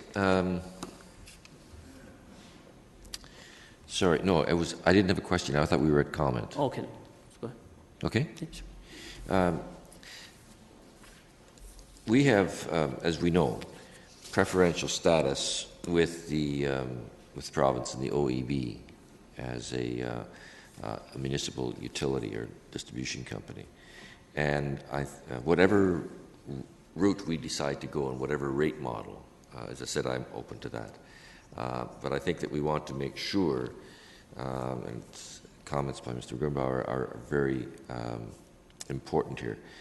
The last thing that we want to do is to be offside with the OEB, because if that were the case, if you were to be that, since it is the regulating agency, it can change our status quite arbitrarily.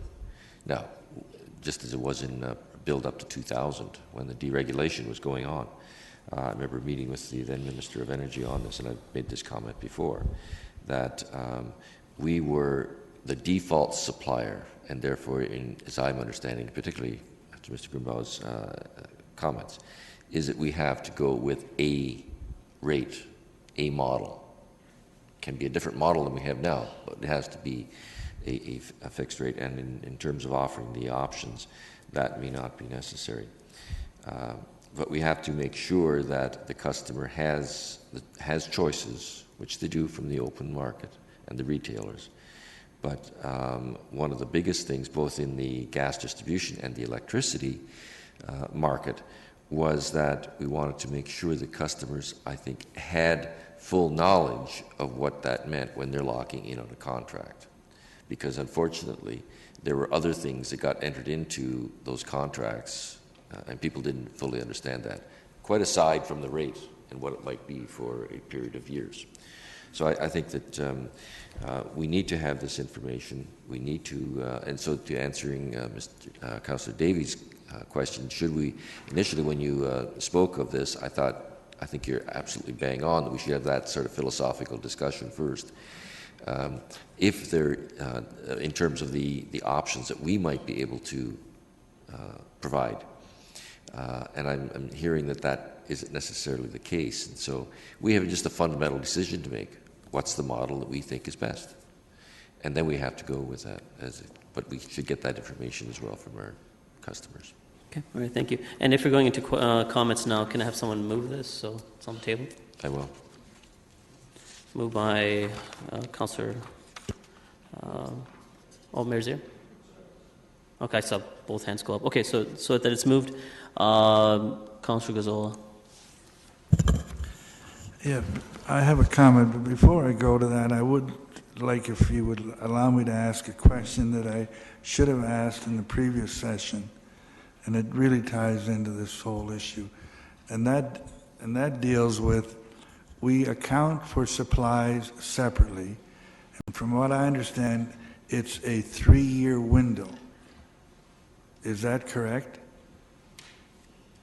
Like we can have a surplus or we can have a deficit, and we pick it. We have 3 years to clean that up. Is that right? Ms. Houston? Through you, Mr. Chair. We do try to balance it out every year, but we do look at the stabilization reserve that we have so that we don't necessarily pick up all the deficit in one particular year. We're trying to balance it out as well. So that we do have, I guess the short answer is yes, we do reconcile that over a little bit longer period of time using that reserve fund. But generally, we have to look at what is our overall position at the end of each year. No, but in the past, we've always looked at it on a 3-year basis. And I don't think anything's changed at this point. That the point I'm trying to get at is here, if it is a 3-year basis, it does give you, even no matter what system you're on, it does give you that added flexibility because you have a 3-year period to make it up. So it's not all handled in a 3-month period. In the past, it's always been a 3-year period.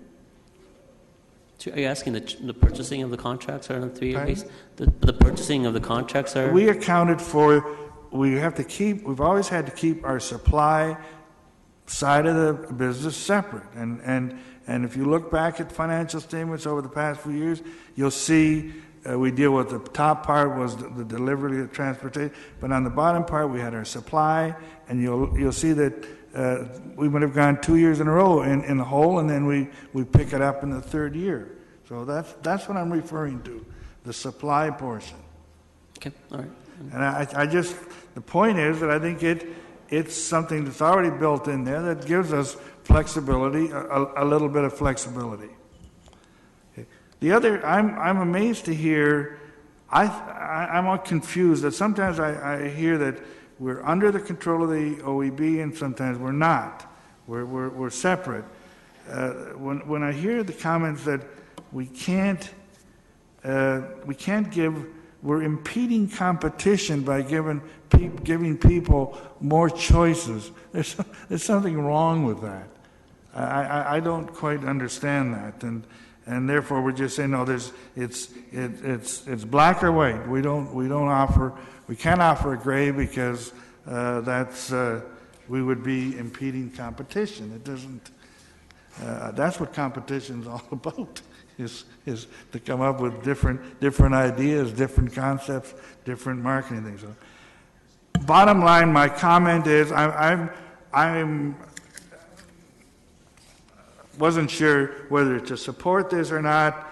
I didn't see the need to go out and spend $30,000. I think somewhat along the same lines that Councillor Etherington was talking about. And the other thing is that we're doing surveys all the time, so this is just a part of doing business, and I guess it's difficult not to support this. I'm not even sure why it's here. Can't let this go by, though, when the mayor has talked about everything we do it in consultation with our customers, and yet just last week when we talked about consulting with our customers, our ratepayers on traffic calming, there were 4 people around this horseshoe that didn't support that consultation. That's just, I told you so. Yes, thank you. And Councillor Gazzola, you said you're wondering why it's here. This council and committees have asked us to come forward. That's why it's here, and numerous times. Councillor Glenn Graham. Thank you very much. Just one quick question. I understand the discussion around choice is a difficult one, but what I proposed earlier in the last discussion was a hybrid approach that could be floated where we would purchase just 40% at a fixed rate and then see if we could go to the open market for the rest. So that might be a potential hybrid approach that we could include, if I'm not mistaken, without breaching any rules with the OEB. Is that correct?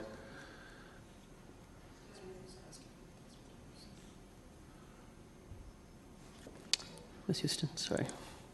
That is one of the things we'll be exploring with our customers that will impact what percentage of our portfolio that we would fix. Okay.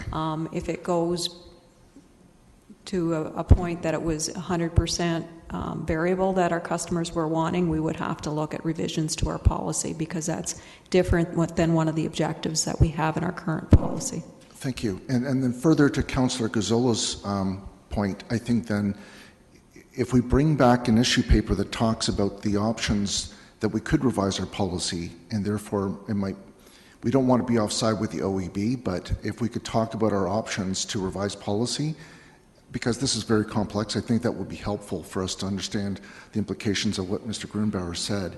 And if we did have some flexibility in setting a new policy that would still be consistent with the OEB guidelines, that would be helpful for us. If it wouldn't interfere, if we could agree to this but still have that come back to us, would that be possible? I think that would be part of the questions that we're going to be asking in terms of, do you want a fixed price model, do you want a variable price model, or a blended price? We can build those into the questions, which council will have some input into. And then the feedback that we get from the customers in that regard will build into the recommendation that we make for policy going forward. Okay, thank you very much. And I would just say that I think we do want to have an informed choice for all our customers, and that means that providing as much detail as possible. And so I think it would be good for us to check the survey to ensure that it does cover all the bases and provides the maximum information and options for our customers, including our commercial ones and industrial ones. Thank you. Councillor Ellington. Through you, Mr. Chair, I just wanted to say that I will support this based on the fact that the 30,000 is included in the 2014 budget. I have difficulty with the fact that that is 50% of that budget,